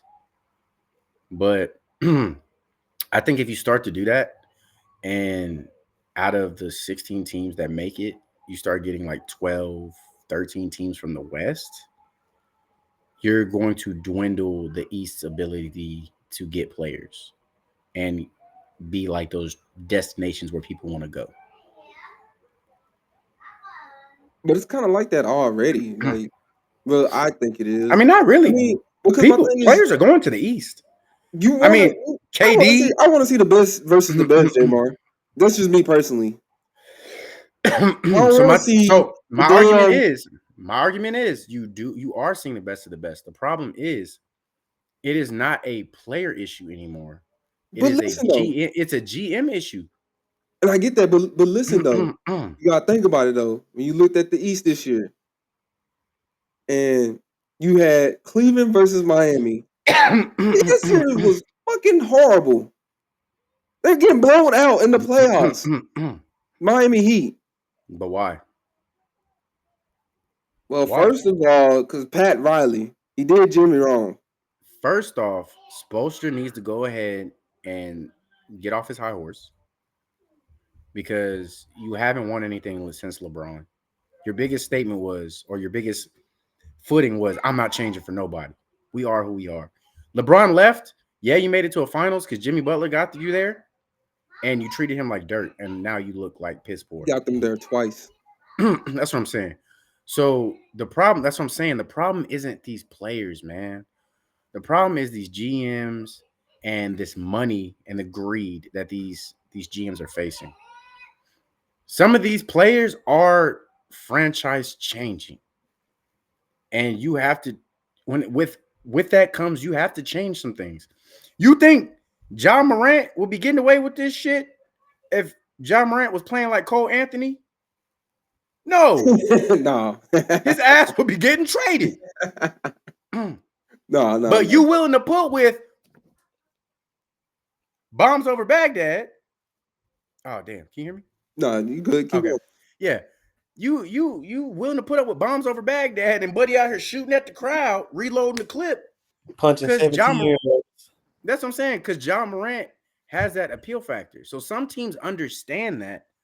But you have, though, in the East, like, look at it, bro. When you look at the East don't want to spend no money. Brooklyn did it. They just did it wrong.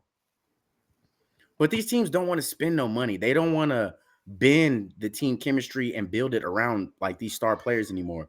They're like, no, this is our culture, and you got to, like, abide to us. What? But like you said, that's the new trend, though. Like we was talking about there, everybody's trying to go young and trying to build it, the right way. You know what I'm saying? Like OKC did and everything. But not everybody's gonna be able to do that. Like you said, some of them are gonna have to we can't spend money. Some of them don't have to spend money. Well, no, and that's what I'm saying. Yes.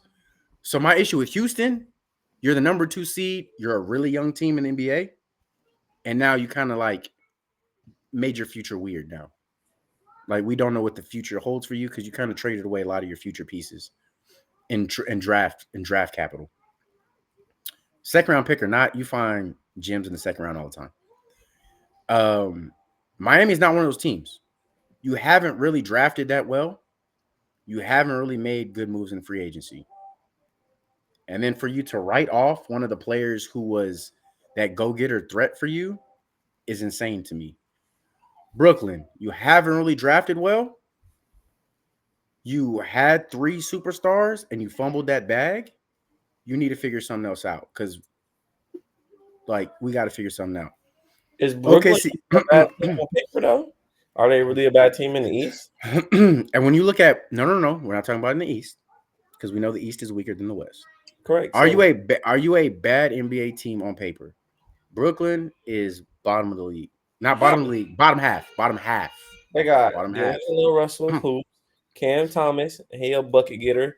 You got Cam, yes, Cam Jordan, I think his name, Johnson, Cameron Cam Johnson, Johnson. brings a lot of trade revenue every year. Everybody's always talking about trading for him.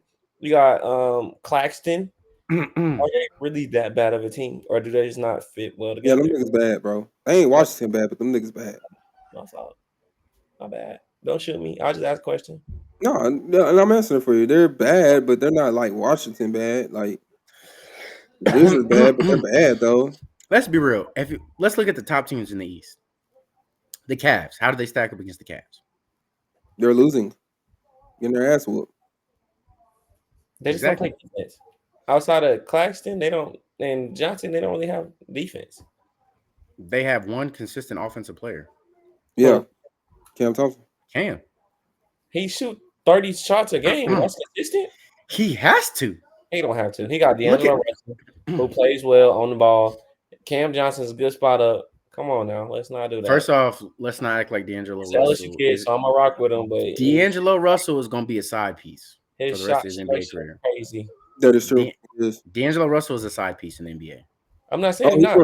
Ever since Buddy wanted to snitch on Nick Young, bro, his career started to go at and he never got his white woman back. The thing was, he was good the first time go around with Brooklyn. Like the hype was there. You know what I'm saying? But even then, he fell off. Yeah, he did. Like that's why he's been getting traded for bags of chips lately. He went to Golden State. That's why he fell off. He didn't fit with them. He hasn't fit nowhere really. I mean, no. Everybody want him to be a spot up shooter. He's not a spot up shooter. He need the ball. He's ball dominant. He's ball dominant, but you're not giving me 26. He can give you 23. You can't dribble 20 seconds off my 24-second shot clock, and you're not giving me 25 to 26. Everybody else doing it. No, they're not winning. You said what? Cam Thomas do it. Cam Thomas is their best scorer right now. He shoot the ball 30 times. He's their best scoring option right now. He get off though, but that's what I'm saying. He's their best scoring option. So like, his selection ain't the best. I didn't say it was, but he's your most consistent scorer on that team. He's your better option, which is pretty low tier if we're talking about Cam Thompson being your number one option. Hey, that's not a good. That's not a good starting point. He might be making 25 a year, and that's not a good starting point for Brooklyn. 25 is pretty cheap. Let's talk about other teams in the East. Give me somebody else. Raptors. I think they're they're in a tweener. They don't know what they want to do. They're so weird. After they won that championship and they put all that stock in Fred VanVleet and Kawhi Leonard, and they lost those players, and then they got rid of their center. Like, yeah, and they lost OG. Like, they're just in a weird. They're just in a honestly, the Raptors in a weird way where they're like, damn, we had something, we won one, we got our win now, and now it's like, damn, where do we go from here? They have pieces now, but they just don't put it all together. Because Scotty Hoops, if he could be a little less, I think he'd be hurt that be stopping him. They got Grady Dick, who has shown flashes, but I don't. They're just in a weird.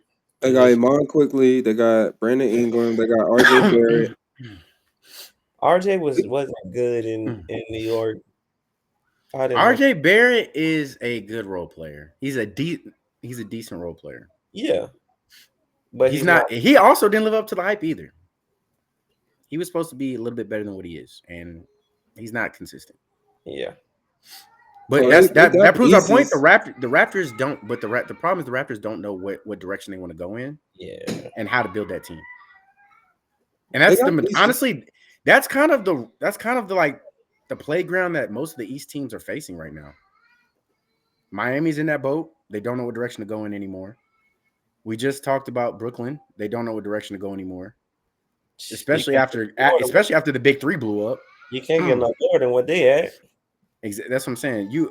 Like the Raptors don't know what to do. Shit, Milwaukee don't know what to do anymore. Because that's the thing, bro. You traded away Drew Holiday and Buddy went and got a ring. But so it wasn't him. A top team, though. They are, but if Giannis leaves, you still think they're a top team? No, not a chance. But no, right Kyle Kuzma ass, trash ass. Their future isn't and is secure. The Wizards don't know what they want to do. Wizards show they just getting folks and drafting. The Wizards had everything. The Wizards had everything, and they're just not doing well. And they don't know what to do anymore. Well. The Wizards are done. They've been since John Wall fleeced them bad boys. He doesn't know what they want to do either. They're wasting Trae Young years. I feel like John Wall slander on this joint. My dude tore his Achilles and then end up rupturing something, or he 2 injuries crazy at his house is crazy, and then he lost his mama. We're not doing this. John Wall made more money than Derrick Rose, and Derrick Rose is the youngest ever MVP in NBA. That's not his fault. So we saying John Wall didn't the contract he wasn't worth. Why? Because he got hurt. Because he didn't bring anything to the city to get that money. He did. He brought them hope when he was playing.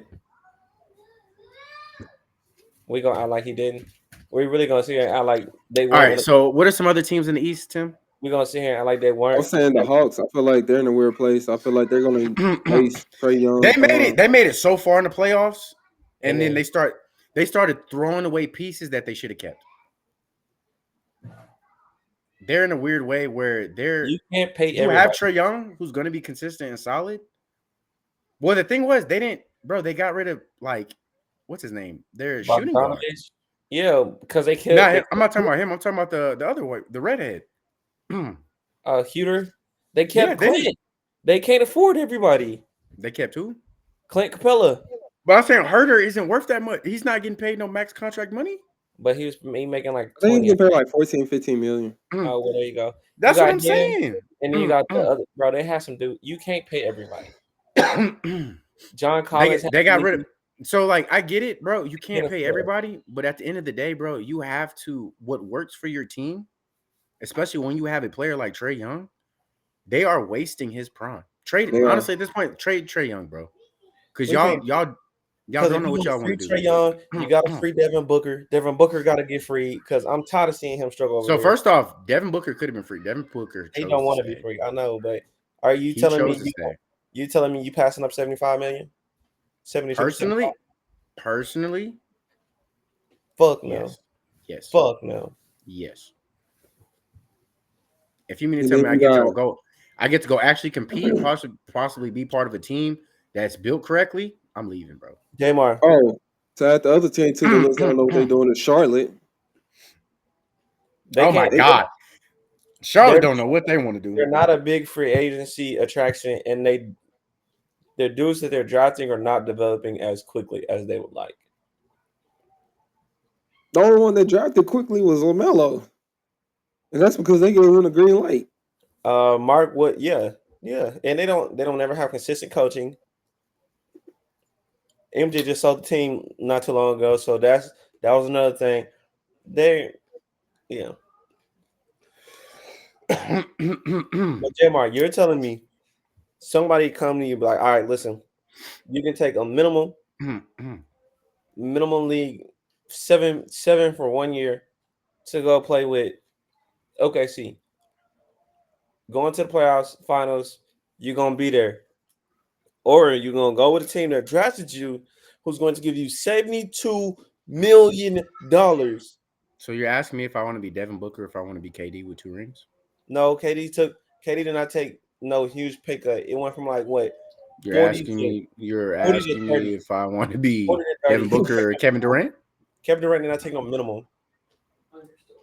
You're asking me if I want to be Devin Booker or Kevin Durant? Almost $65 million difference. You're asking me if I want to be Devin Booker or Kevin Durant? Yeah, okay. You're just avoiding the question. That's what you're doing. You're avoiding the question. I'm not avoiding the question. You're avoiding the question. I'm true. I call KD the snake because he's a snake. But I'm taking that option. I'm going to go get that ring, brother. What are you talking about? Jamar, you're passing up on $65 million. You put Devin Booker on the Thunder and give Shea another threat where the teams cannot focus on him. I promise you, it's going crazy. Niggas is making $65 million, nigga. That's what you're not understanding. You tell me you put Luke Dort as your sixth man to come off the bench and punch dudes in the throat and flop and get them defensive calls and let Devin Booker go for 30 with Shea? I'm doing it, baby. You're not being realistic. Sign me up. You're not being realistic. Sign me up, baby. Because you know what? I'm gonna get ignorant like Angel Reese, baby. Ring me. You're not being realistic right now. Ring me. Tim, what you doing? I'm getting ignorant, bro. I'm doing it. I'm going. Me personally, I'll probably do that $7 million. And then go sign a big contract in free agency next year. Because I already won me one, so I don't really have to. That's off my list. Like I ain't gotta. If I want to win another one, I'll go win another one. But now I go get the bag, and I got something to back behind it because I got a ring. Talking about Devin Booker scored 72 points in the game, right, against Boston. Y'all remember that? How long ago was that? You're avoiding the question. Y'all remember that? Hold on. How long ago was that, and how close has he been to it since? J-Bar. No, you're avoiding questions. I'm answering your question. I remember it. Everybody knows. What's the point? Oh, wait, hold on. We talking about 72 and like a 20-point loss? That's what we're talking about. Okay. That's what we're talking about? J-Mar, you remember it? That's what we're talking about? J-Mar, you remember it? Is that what we're talking about? Okay, forget it. Tim, you remember it? I remember it. They giving this nigga $1 million a point. Nigga, you think I ain't taking that shit, boy? Nigga, sign me up, nigga. I'm on the bench. He said $1 million point. But at the end of the day, Jordan, you know how the way the NBA is viewed, you're going to be remembered what you did, like your legacy. Rings. Devin Booker's legacy is already taking hits. Devin Booker's legacy accomplishments. is loyal to a city that never gave him help. His legacy is already taking hits. One, because his ass was compared to Kobe, and he don't have the Mamba mentality. Why he don't? Two, do we not? Buddy was going, but no, we have actual reports of Buddy going to play at pickup and crying about people doubling. Kobe was like, "Bring the whole 5." I'm in that bitch like that. Devin Booker talking about, "I deal with this all season." Yeah, nigga, let's play 1v1. No, nigga, it's pickup. Nigga. You're Devin Booker, nigga. You the next Kobe. Bring the whole team. It's pickup, nigga. Don't nobody want to see double teams, nigga. Who? Yeah, bro. That's part of basketball, though, Jordan. I'm not gonna lie. I'm not a Kobe fan, but I respect Kobe's mentality, bro. And you're drunk. J-Mar. We appreciate you for that. All right, bet. So you go to your military basketball tournament, right? Nigga, first possession, you dribble that whole past half court, you get double. You not pissed? They do that to me now, and I don't care. Oh, nigga, the game just started. No, nigga, you gonna be like, bro, we not double. Oh, that's basketball. Jordan, go if I can. Oh, I hope I can find this footage. If I can go back and find this footage, and when I was playing at Charleston, and our team sucked, and I'm literally scoring 30 points a goddamn game, and the whole team is literally playing a 2-man boxing one guarding my ass the entire game, and I'm getting full courted. I got to dribble the ball up the court. I got to score that motherfucker, and I got to guard their best player. Yes, nigga, I don't care. Bring me that work, brother. Because when I drop this 30, you might have whooped my ass, but I promise you're going to respect me, motherfucker. You can get respect. You know how you sound? You sound soft. That's what's wrong with your generation, young man. You can get respect by playing. That's a LeBron James fan. I said that's a LeBron James fan. Tim, watch your mouth. You going to watch your mouth. My bad. You know, because we're not gonna act like LeBron wasn't getting tackled and still dunking on niggas. My bad. Watch him. What they say? When he dunked on Tim Duncan. Let's not to mention that he was 16, 17, giving MJ buckets, and they'll never release that footage. And they wouldn't. MJ had that press person who was trying to release that footage killed. You think he was calling for a double team? Hell, that's what MJ was saying. Hell, hey MJ, boy. Hey, MJ was like, "Oh my God, what is wrong with this man?" Who is this? At 16, I was trying to get on the high school team. What is he doing? Who is all this? Right, man. Well, before we move on to the next topic, our last one of the night, I'm gonna say this. Whether y'all agree with it or not, I got to get off my chest. But all these NBA players like Dwayne Wade and T-Mac, I'm disappointed in y'all. That y'all will talk about Kobe Bryant like this and this brother ain't here. Y'all got to do better. Dwayne Wade, gonna basically say this about Kobe, and you basically said years ago that the only reason why you started the big three because Kobe got his 5th ring. So let's not act like Kobe was not. Wait, you said Dwayne Wade said that? Huh? Yeah, Dwayne Wade said that. I'm not gonna lie to you. Hey. We all know I don't judge, but I do make jokes. Yeah, whatever Dwayne Wade said, I'm throwing that shit out the window. Okay. Like Family Johnson. Buddy can't even. Buddy need to worry about raising his household. That's what he need to do. I do you. Next topic, please. Exactly. I'm just gonna leave it there. Buddy need to worry about raising his household. But all I'm gonna say is though, I think that J-Mark get canceled. how they doing Kobe, man, is just crazy, bro. Like a lot of people don't have to respect Kobe. You know what I'm saying? You know, everybody got their own opinion at the end of the day, but we ain't gonna act like Kobe wasn't one of the best players in the 2000s. Because you gotta think about it. I mean, when I was looking at it today, from 2000 to 2010, the Lakers won 5 championships. The Spurs won 2. Miami won 1. Boston won 1. And Detroit won 1. So my thing is, how can y'all say this and that about Kobe during the time when he was here, especially during the time when he was dominant? But yet now that he's gone, now they want to shit on his name. I don't like that. That's just me personally. They shat on his name before he was gone. You said what? I'm a part of that community, and we were shitting on Kobe before he was gone. A lot of people wasn't shitting on him before he was gone, though. A lot of people aren't honest with themselves. I mean, bro, we still got the old generation talking about MJ. Yeah, that's true. Like MJ was a god. Let's be real. That's the thing, though. That's crazy, though. But I'm just saying, it's like, even if, you know what I'm saying, you was a part of that community, and I can respect it, but it just seems like it's coming out more and more now. Like, people want to shit on him because he's not here no more, and I don't like that. I think the problem was Kobe won 3 championships. Kobe's attitude cost him a lot more than he thought it would cost him. I get you are a dominant player. You're him. You're MJ 2.0, like some people like to say, or whatever you want to compare him to.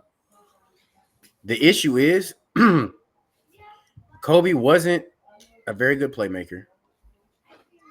Kobe was a good defender. Kobe was athletic. Kobe was a scorer. Winning championship, winning basketball starts what do you consider? Why you say he's not a good playmaker? That's just not who Kobe is, bro. But he averaged like I think he was his whole career. We could go look at it, and I could be wrong, but I'm pretty sure he averaged like 6 assists a game.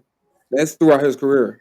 When you take all the averages together, which is not bad for a shooting guard. Why are we slandering Kobe right now? What did this No. I'm not slandering Kobe. I'm We're just not saying. slandering. We're just discussing. I'm just saying. I'm just asking. I don't think. So I think the thing is, people aren't shitting on Kobe, but people are starting to be more realistic with Kobe and like these other people. Like MJ's never had this much controversy about his legacy now, and it'd be like so many people are trying to like have to try to fight and defend his legacy because people are attacking it. So we're at that era now where people are starting to open their eyes and trying to be realistic because people are trying to be fake woke. But we're at that point where people are actually being evaluated for the work that they brought to the team, and people are being held accountable for what they've done to teams. But how can we say that though? This man won 5 rings. 3 rings. He won 3. 5. 3. 5. 5 Kobe won 3, and one of those 3, a washed up defender. You said actually had to come in clutch. That championship. Washed up defender. Who said what? You can't do that because then you can say Ray Allen won a ring and LeBron didn't win a ring for hitting that game winner. No. I'm not talking about Ron Artest didn't do a game winner, brother. He didn't do a game winner. So you're telling me that Ron Artest was in his prime when he played with the Lakers?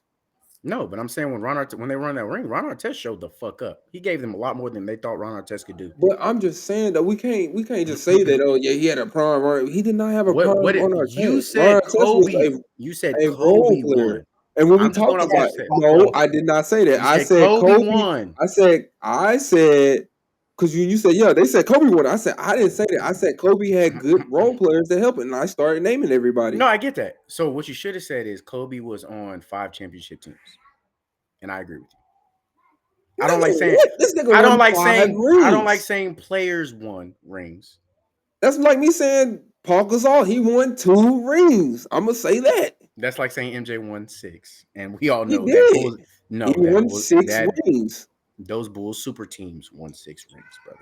MJ won 6 rings. And when I say that, and I'm just He was a explaining part that, of an when I say MJ organization. won 6 rings, I'm not He saying was that he won it part of by an himself. I'm just saying organization that that won 6 rings. MJ won 6 rings. That's all I'm saying. I know. I'm I being ain't petty. saying that he, won it by himself or that nigga carried the whole team. I'm Because being I could devil's tell advocate, you, bro. we could argue right now and say that damn near Scottie Pippen was just as good as Jordan. He just didn't get I'm just being devil's advocate. the accolade and the hype like Jordan. You know what I'm saying? But Scottie Pippen was just damn near as good as Jordan, though, bro.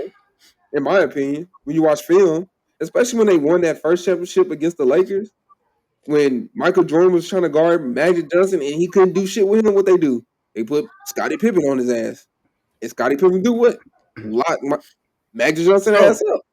Oh, actually, it just came to my mind. I think what they're doing to Kobe is they're trying to keep Kobe's legacy at a more realistic aspect and not let it take off to like how Jordan's was. Because like you look at like the Jordan documentary and everybody's like, oh, Scottie Pippen has started to come out and tell the truth about what was going on. And they're like, oh, Scottie Pippen's a hater. Isaiah Thomas is a hater. Like, no, bro. Like these players are being realistic with you as Hall of Famers, top 100 players. And like, I think they're trying to keep Kobe's legacy in a more realistic picture. Kobe's definitely top 10 of all time. We know this. But what's fake about it, or trying to keep it realistic? Like that's what I'm saying. Like, because that's what I'm trying to figure out. Kobe was blessed to get one of the most dominant big men in history. We get that. So I will say this, your brother wants to talk. because when they won their very first championship, Kobe averaged about 19, maybe 20, if that. I'm gonna say 19 on the more 19 side. But then when they won, I thought he averaged like 22. But I'm getting there. So that first year when he first started, he averaged about 19, right? Throughout that playoff series, that playoff run. That second year, he took a bigger leap and started to average 25. And then that third time that they won, he averaged 28 points throughout that playoff series. And he had clutch moments. For the third time, Lakers. Shaq only got 2 with the Lakers. You said what? Shaq only got 2 with the Lakers. No, they got 3. They got 3 together? Yeah, they had a 3-peat. What you were saying, Jordan? I'm not gonna lie. He was lucky enough to get arguably one of the best centers. Yeah, I'm not disagreeing with you with that. But I'm just saying though. What you saying, Jordan? I'm just saying, if they showed that clip with that layup from Lou Dort in Jordan era before Jordan did that little up and under weak ass shit that I can do. Anyways, if they would have showed that clip of Lou Dort, nigga, they would have thought he was a wizard out there. What that layup was crazy, first of all. But you gotta think about it. Everybody in the game doing it. Everybody in the game doing it now. Everybody doing that. It's a common occurrence. Doing, and that he gets so much praise for it. They just don't want nobody to be better than Jordan, Magic, or Larry. So they're gonna tear everybody down in the path, including Kobe. Yeah, I think Kobe's also Kobe's a part of that. They're trying to save Jordan's legacy and push that narrative, and it's affecting Kobe. Kobe's getting the fall off. Like I said, I respect Kobe. I wasn't a fan of Kobe. I respect Kobe's mindset, the way he played the game, and that Kobe was a dog. Don't get me wrong, Kobe was a dog. But if we're looking at certain things, I mean, like Kobe got blessed, bro. Name another LeBron, MJ, Kobe type of person who got blessed with the team Kobe got blessed with, or the type of player Kobe got blessed with. You give LeBron, player, but LeBron got blessed though. With who? Dwayne Wade, Chris Bosh. So you telling me he didn't get blessed? Dwayne Wade was still in his prime, bro. We're not gonna sit here at like. How's like that a blessing when he has to leave the team he was drafted from? I'm saying you got put into a situation But outside of your choice, that's being blessed. First of all, that's Charlotte's fucking fault because they had the chance to draft Kobe. Yes. LeBron had to make the choice, make the moves, and like finesse the system to make Miami happen. Kobe got to a place, he got to go to one of the biggest dynasties in the NBA. Then, early on in his career, first couple of years, you give him arguably a top 3, if not the best dominant center in NBA history. Bro, it's raps. So you telling me that that's Kobe's fault that he got drafted when? No. It's nobody's fault. It's nobody's fault. I said I'm just asking though. When Jerry West did his job. No, that's what I'm saying. That's good. That's great. He drafted him. Tell me LeBron doesn't win 3 rings with prime Shaq as well. We'll never know. Exactly. It's just one of those things. He got blessed. LeBron went to a closed off. I would say this though. LeBron, it's just that's the thing though. Because Shaq give you his 30, whatever, 15. LeBron has to score though, and we all know that that's not LeBron's thing. What did LeBron say? He likes to play the game the right way. Whoa. Time out. Please don't do this one. I'm not saying that LeBron can't put the bucket in the ball in the goal. In the less amount of games, in the less amount of time, LeBron hit every 10,000 marker faster than anybody in NBA history.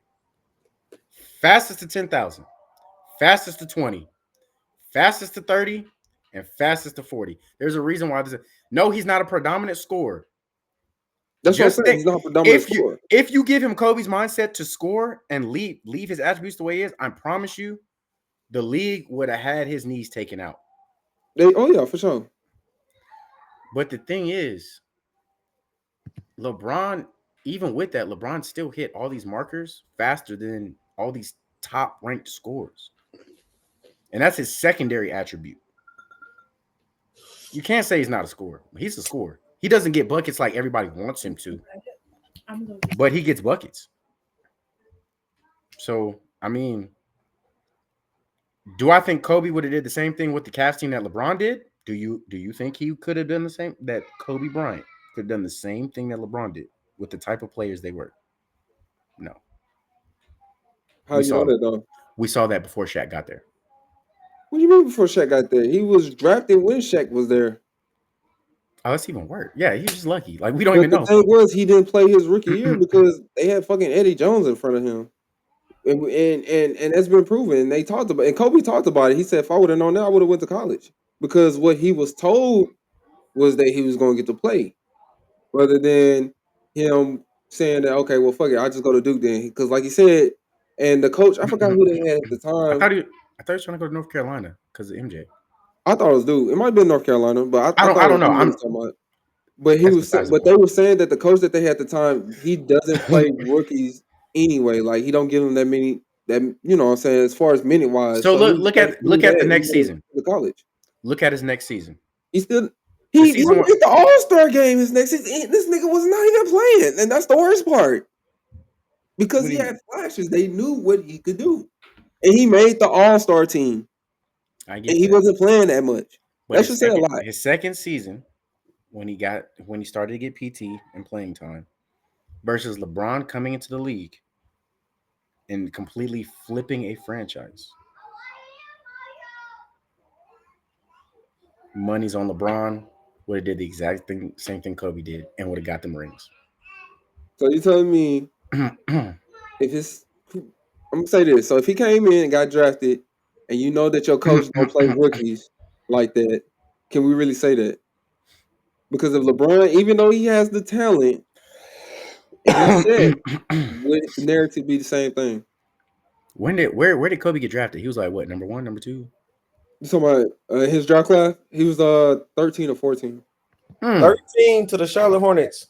But listen, and I will say this because there was an interview where this guy was saying that they were saying that Kobe was the best person in the draft But a lot of teams were passing up Kobe because they didn't want to come in and destroy Kobe being the young player that he was.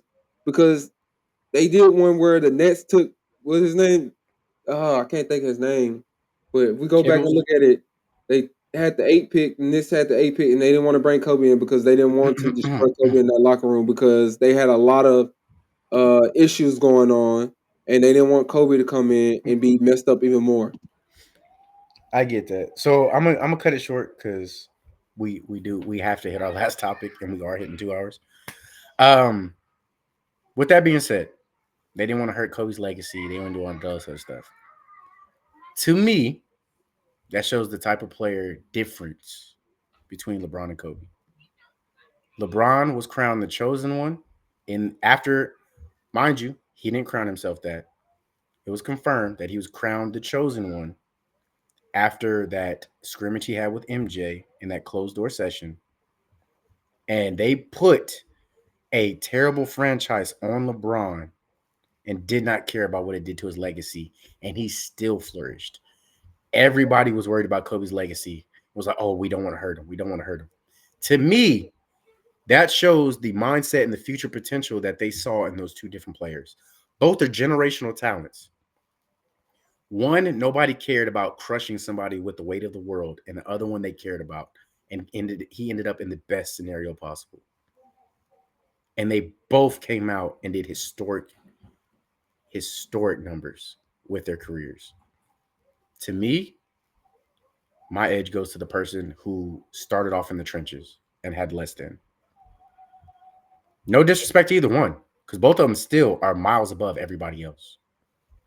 But somebody who starts off in the trenches versus somebody who started off from a plane of privilege, it's not even an argument for me.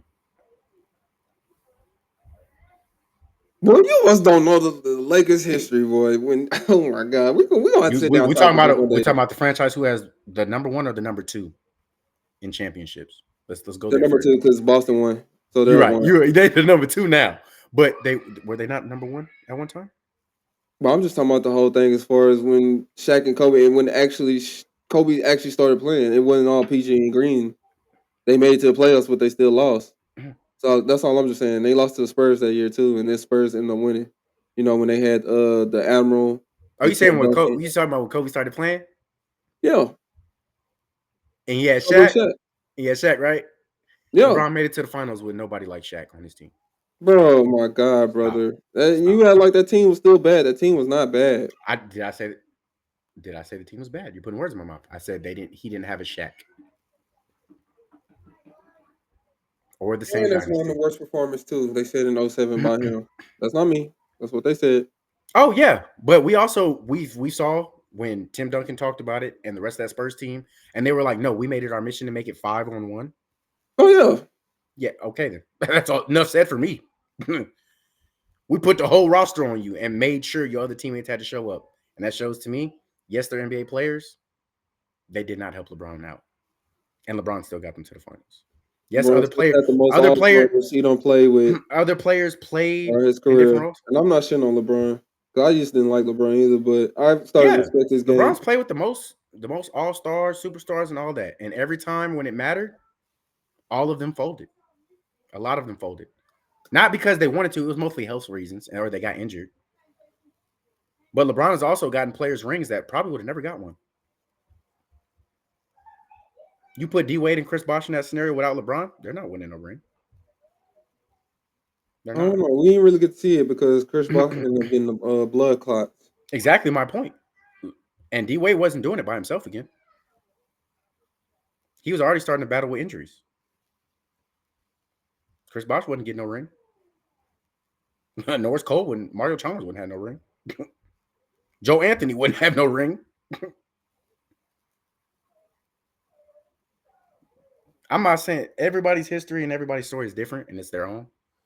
But we can only go off of what happened and the storyline that they had to follow. And LeBron had to get it out of the trenches. And if everybody knocks LeBron for leaving that team. If LeBron would have stayed and consistently had that team at number 1, doing it the way he did, he never, ever would have got help to Cleveland. Ever. Nobody was going there in free agency, and they were never going to get a number 1 draft pick again with LeBron there. I don't know, because that draft pick that they got for Kyrie that year, it was actually from the Clippers. And the Clippers thought that pick wasn't gonna be shit. And it ended up becoming the first pick of that draft that year. So you never know. It could possibly happen that way again. Well, so what I'm saying is, maybe they could have traded for a pick. Who knows? And they could have got lucky that's like what that. I said, maybe. But I'm saying, off of the Cleveland's picks alone, they were never gonna get. Oh yeah, no, they was never gonna get it. But so that's about it. Picks that the Cleveland Cavaliers had anyway, it still turned out bad. Like I said, the Kyrie Irving pick was from the Clippers, but when they drafted Anthony Bennett, trash. Andrew Wiggins wasn't good. He was good. He just didn't fit the narrative of being the pick he was. I'm gonna say role player good, but he wasn't not number 1. I could lead a team good when he got into the NBA. That's not his role. So I agree. I agree. It just is. It is what it is. If LeBron wanted to get his first ring and to progress his game, honestly, I think if LeBron didn't leave, LeBron probably would have faced some serious injuries. I'm not even gonna lie on that. I'm glad he didn't. That man a robot, bro. He is, but you got to think Dwayne Wade and Chris Bosh and having those threats like Ray Allen come in for all that. It definitely took some of the pressure and that drive off of his shoulders. He did have players he could trust in key situations. So I think it honestly helped his development to become who he was when he went back to the Cavs, a fucking machine. So like I said, we can't go off of what ifs and all that other stuff, but I feel like that's where it would have went if he would have stayed with the Cavs, stayed home. Taught him how to win. He did that for Kyrie. They love. He taught them how to win. Now, honestly, me personally, that's when I lost a lot of respect for Kyrie with his situation. I understand, but that's another topic. We can get to the last topic. So, yeah, no Kobe slander. No, never, no. You can't slander Kobe with the Vaseline grease and the boxing glove. I got them in the trunk. You can't slander any top 100 NBA player of history. You can't. They there for a reason. Exactly. We at home sin because anybody. Like I said, D Wade. I can't believe you say that. Kobe busted his ass. Not saying that D Wade didn't do the same thing for him. T Mac talking about. So every dog has his day. Bro, Gilbert Arenas busted Kobe's ass and gave him 60 in the Staples Center. It happens, bro. You're in the NBA. That's what I'm saying. But for y'all to say that though, you're the top 5%. And Gil kills me because he says this about Kobe, like same thing too, as far as the situation. And then you come out with a tweet talking about the best players I've seen with my eyes, not including MJ. Kobe number 1, not a close second. Then you're gonna say Shaq. I forgot who's 3rd. Then you're gonna say LeBron, and then I forgot who's 5th. Like that don't even make sense. Like you're contradicting yourself. So what is it? Like, do you fuck with Kobe? You don't. Like, you know what I'm saying? If you're speaking truth, then let truth be truth. You know what I'm saying? Because I get from Gil, I feel like LeBron is number 1 for him, like the best player of all time. But you can't just say that the tweet said that Kobe's number. Like it's confusing to me. You know what I'm saying? Because I don't mind LeBron being number 1 for people or however they want to do it. Yeah. I mean, people got to get views too. Stop changing it up. Like, god damn. Like, let your story be the same. T-Mac talking about if you think I was with Shaq, you think I wouldn't win the championship? No, T-Mac, you wouldn't have because you're injury prone, nigga. You had a prime Yao Ming, a prime Ron Artest, a prime Shane Battier, a prime Kyle Lowry. No, nigga, you was not gonna win. Prime Steve Francis. Kobe has 12 all defensive selection. You have 0. Kobe has 1 MVP. You have 0. I don't think the next topic is Kobe talk. My bad. I had to get that much. I feel you.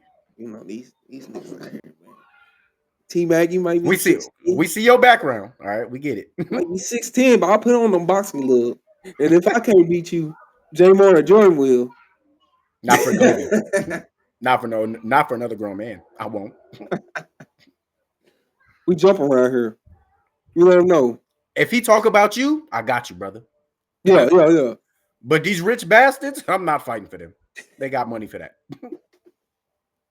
Get John Jones on his ass. John Hey, Cena. I'll fight if Vanessa Bryant gonna give me a Kobe shoe deal. I'm We can make fighting. that happen. We I can make hate that you. happen. I hate All right, let's go on to the next topic, man. The last one for the night. We're gonna talk about Travis Hunter. He finally signed his rookie deal contract. I think it was Goat man, worth goat up. You said what? man, goat man. I'm not gonna lie. Great move by the Jaguars To what, draft him? Or to sign him the way he wanted to be signed. Honestly, for me, the way they signed him as a two-way star, giving him a or a receiver signing and a DB signing, it's a win-win for them. One, you keep his morale up, right? Two, if he doesn't live up to the hype in one of the positions and they have to do what they did with Dion and outweigh it, like, hey, we need you to just play this side, then it'll be a humbling experience. But it shows that the team believed in him and moved forward with what he wanted and his expectations for himself. And the team was like, hey, we believe in you. We're going to give you that.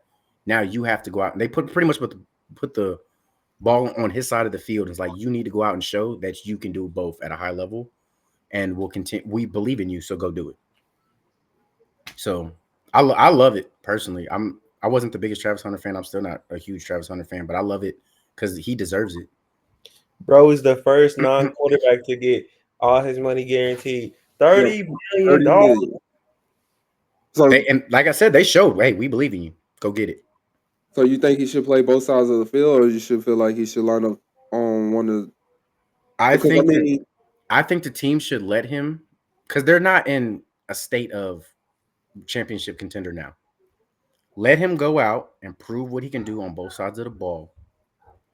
And I hope he doesn't. But if he shows that he is average, around the average in one of the two positions, and he's way better on the other side, like Dion was at DB, and teams did not want to risk him at receiver because of his production on the defensive end, then that's that realistic conversation you have with him. And I think he'll have more buy-in at that point because he'll see like, okay, yeah, this is tiring. It's wearing on my body. I'm way better on this end for the team, and I want to win. I think that's his mindset. He's a humble kid, and he wants to win. But you still have to get that buy-in from him by showing what they did and showing, hey, we believe in you. We're going to give you your upfront money guaranteed, all that $30 million guaranteed.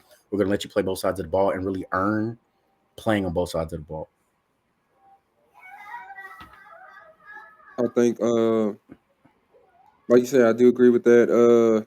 I feel like you said, if he's better than one or the other, I feel like his usage should go more onto that side and limit on the other side if he wants to continue to play two-way. You know what I'm saying? So if he's a better DB, I would limit his time in the slot, or vice versa. If it's, you know what I'm saying, goes the other way, but like that.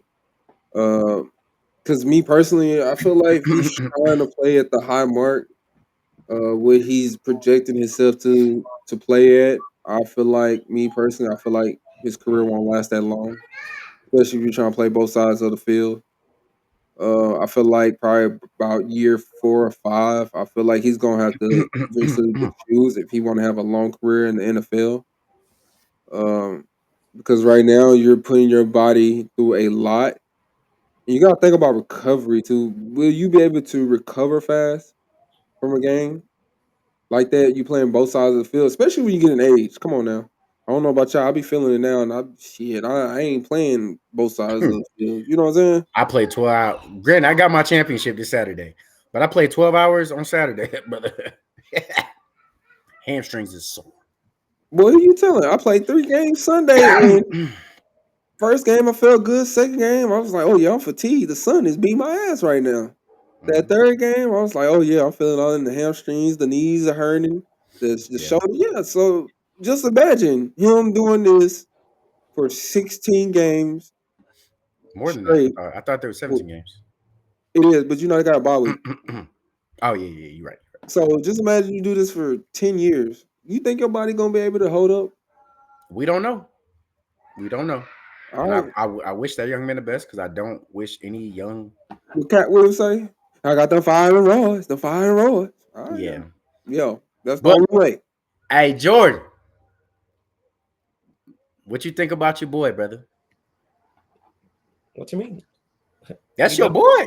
Oh no, he doing what he's supposed to be doing. You know what I mean? He's supposed to get paid. We don't care about that, brother. We talking about how do you feel about it, the whole situation? You And his already know how I future. feel about it. That's the dog. That's he gonna reinvent the dang league. He ain't about to take there's positionless basketball. There's about to be positionless football. He gonna do it. I mean, brother, we saw his numbers in college. I mean, what more can you ask? He did it at a high level there. I mean, like, come on now. Why Do you wouldn't think- he? The NFL's a whole nother dog, though, bro. Do you think he would have the same numbers had he went to the SEC? Depending on if we're gonna take, it just depends. If you give him a pass heavy team, yeah. Why not? When the last time I just don't see him doing it in the NFL, though, Jordan. outside That's of what I Georgia, said. You got to line up against. dominated in the past few years in the SEC? You said what? I said outside of Georgia, who really been dominating in the SEC? Well, you can't say that. What are teams that can compete in the SEC is really what you should be asking. Right. But I mean, Because yes, Georgia and Alabama and teams like that have been dominating the SEC. Texas. But there's very few teams that can be taken and put into the SEC and still be as successful. I'm not worried about Bama no more. Texas is part of the SEC. I'm not worried about them. They ain't showing me nothing. They lost to But Georgia, they'll be coming on the come up. and Georgia ain't had no quarterback. They had Carson Beck. Terrible. Not worth the $5 million NIL deal he got down in Miami. He's terrible. Coach, I get any it. game he's gonna get you 2 picks. Remember that when Prize Picks sponsor us, every time we have an episode, I'm like, make sure you do your 1.5 plus pick prob on Carson Beck. He's gonna throw 2.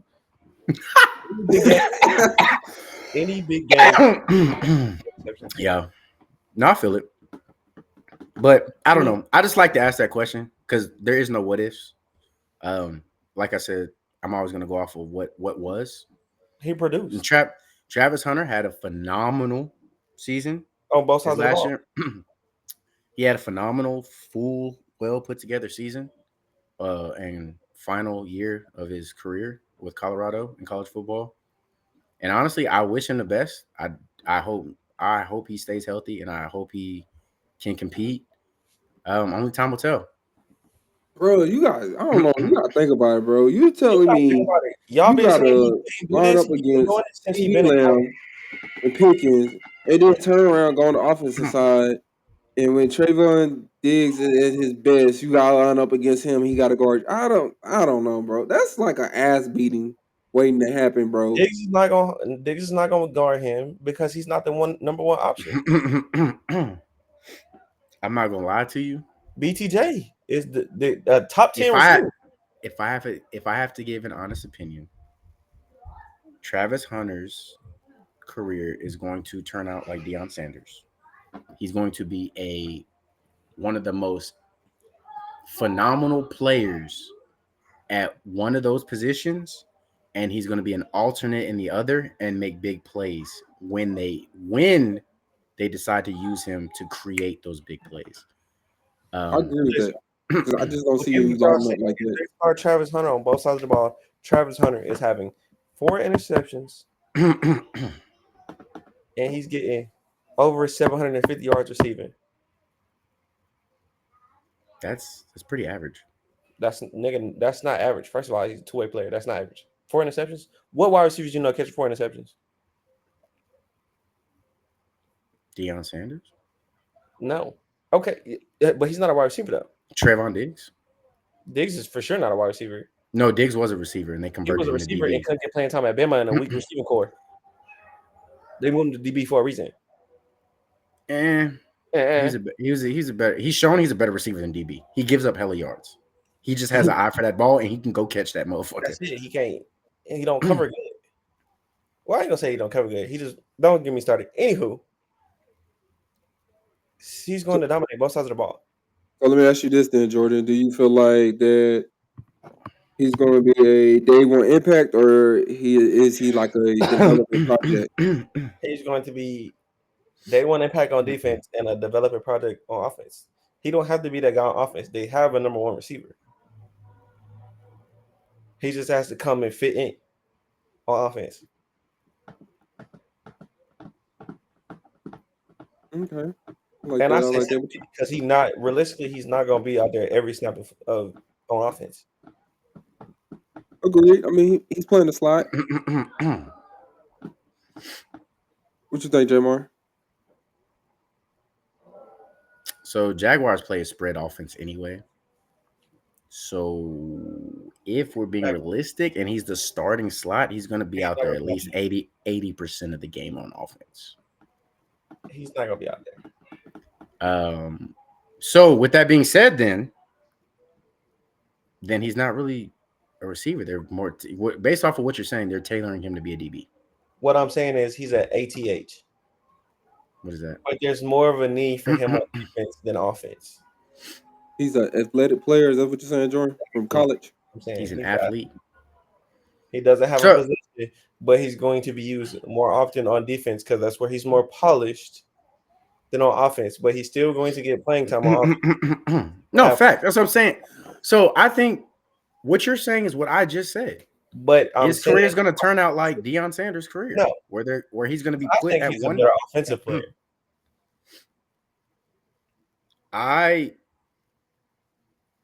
To me, I don't know either way. I think it really just comes down to what he enjoys more, is what he's going to succeed at more at the NFL level.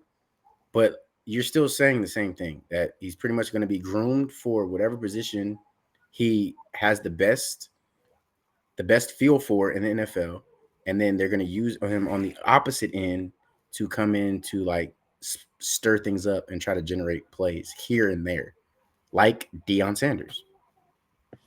No, Deion plays offense about 30% of the time. I'm talking about they're going to have formations and packages normal. They're not going to switch up none for him. He's just going to go and play offense. With Deion, they had special formations and plays and all that. Travis Hunter is going to be, this is the play. Do what you're supposed I'm not going to lie. You should have just said yes and agreed, because your argument now is making it seem worse. No. They developed special things for Deion because he's that player versus him being a plug-and-play receiver. When Deion went in the game, you knew Deion was getting the ball. Travis Hunter is just going to be there regardless because he's a receiver. So if you know somebody's about to get the ball and then they get the ball and make a big play versus you don't know somebody's getting the ball and they is what I'm saying. He's going to be an athlete. He's not going to have a real position. I think the Jaguars need help on offense. They do. So they need help on both sides of the ball. Why? But their biggest thing is when their defense gets stops, they need to be able to score, and they haven't been able to score in big games when they need it. So do we blame Trevor Lawrence, or is it more of a coaching? I don't blame Trevor Lawrence. I blame the coaching and the scheme fits. I think Trevor Lawrence needs to. Why do the Jaguars need more offense? Why is the offense hurting more than their defense? What do you mean? Injuries have plagued them. The players that they've had, like as a receiving core, haven't been the best. Like they've had decent receivers. They finally got Calvin Ridley, or they had Calvin Ridley. I don't know if they still got him. No, he played for Tennessee. Oh yeah, so like, who's their starting receiver for them? What is his name? Brian. Is it Roberts? 1,000-yard receiver. Okay. Damn near Who's on the other side of him though? Damn near top 10 in the league. Okay, but if you give me a mid offensive line and you give me a receiver who can catch the ball for yards, but we can't score, what does that mean to me? Evan They Ingram definitely do need to work on that offensive line though. Kristen Kirk. He's not there no more. They cut him. I'm saying this last season though. Like, okay. Christian Kirk's not him either, bro. Like you're not naming players that BTJ is him. So you have a supporting. Yes. Brian Thomas Jr. A good supporting cast. Calvin Ridley underproduced but had a decent season last year. Yeah, and they didn't have an offensive line. Who you talking about? Calvin Miller played for Tennessee last year, Jordan. No, he didn't. Yeah, he did. He just got there. I'm going to look it up, but I'm pretty sure. Brother. I don't know. My thing is, they didn't know BTJ was going to be who he was. If Calvin Ridley was there, they were depending on Calvin Ridley and Evan Ingram without giving Trevor Lawrence an offensive line to help him out with that. So, and Travis Etienne's health has been in question. Side note, last year, They did have Tank Tennessee. He had 64 catches, 1,000 yards, 1,017 yards, and 4 touchdowns with Tennessee last year. He was balling last year. Who? Calvin Ridley. Because Jordan said that he was with Jacksonville. Oh, he had him with Tennessee. He was with Tennessee. Yeah. So you mean for that? The best receiver was a rookie last year for the Jags, bro. I rest my case. They need offense.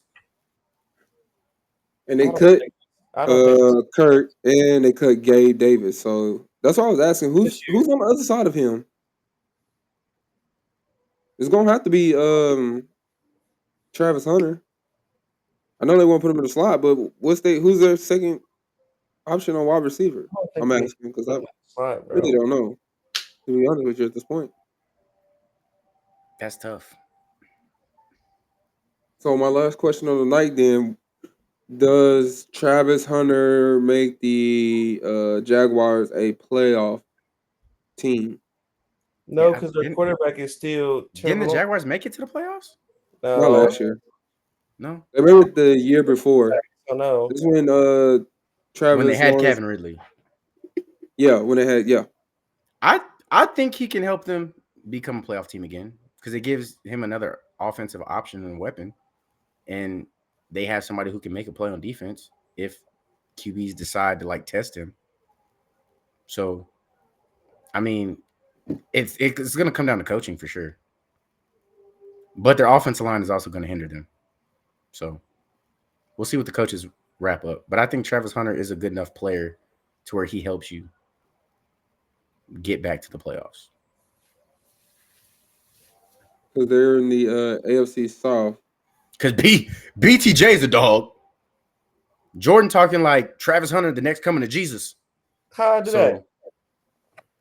You said he about to change the whole league up, brother. Yeah, he about to break positions football. Exactly, and Jesus changed the nature of what he did when he got here, bro. Like, come on now. Next coming to Jesus. Either if he plays really well on both sides, I could really see him being like one of the highest paid non-quarterbacks, like almost leveling kind of type to a quarterback. He's gonna get minimum a 60% of what a top tier QB is gonna get. Yeah, I could see him getting like a payday, that's minimum. Yeah, that's minimum. You know what I'm saying? I wouldn't be surprised to see him get a $60 million contract if he turns out to be an all-star on both sides of the ball. So a year or just in general, $60 million? No. Yeah, he's gonna be getting QB like Jalen Hurts contract kind of money, $60 million a year.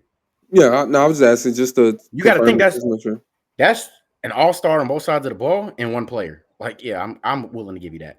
You're taking up 2 depth chart spots. You got it. That's facts.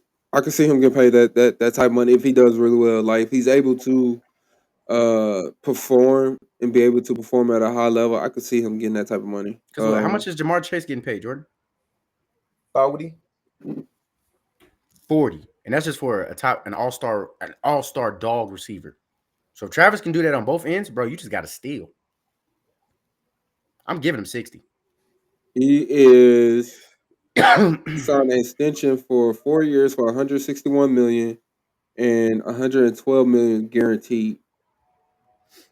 Yeah.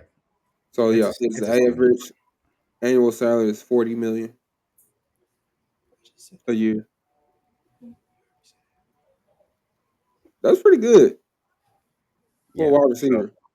So, I mean, yeah, he gonna get that bread. If he's a star on both sides of the ball, he about to break contract numbers for outside of a QB. Yeah, now you got me want to know who is the highest paid quarterback. Dak Prescott. Is it Dak? It is. Yeah. He get paid $60 million. Yeah, depression. All right. Well, we can go ahead and end the stream now that you destroyed my hopes and dreams, Tim. Thank you. Oh yeah, no problem. I I appreciate hate you. you. I hate you. Nah, but I just want to appreciate everybody that tuned in tonight, man. Like I said, continue to share, like, subscribe, make sure y'all comment. Like I said, we want all critique because it help us improve the channel. Appreciate you, Uh, Mike, for being in the chat, boy. yes, sir. Yes, sir. Appreciate the boy Mike. Um, I don't know where he went. He's somewhere running around being Mike. He's trying to find his But toes. like I said, follow us on all major platforms for the most part on Instagram, Kick, uh, TikTok, and YouTube at Primetime AI5. Like I said, you definitely want to follow the TikTok. We post on there daily. Uh, New content always. So a lot of people be on there debating. I mean, a lot of people. I mean, a lot of people. You got the old heads coming out, the YNs, the introverts, the extroverts. So we all together. It's a big community on TikTok. You know, we may do a lot of arguing on there, but it's all for the good. But like I said, we want to continue to tune in. Um, appreciate everyone that tuned in tonight. On that note, see y'all next time. Peace. Peace. I don't know where Free went.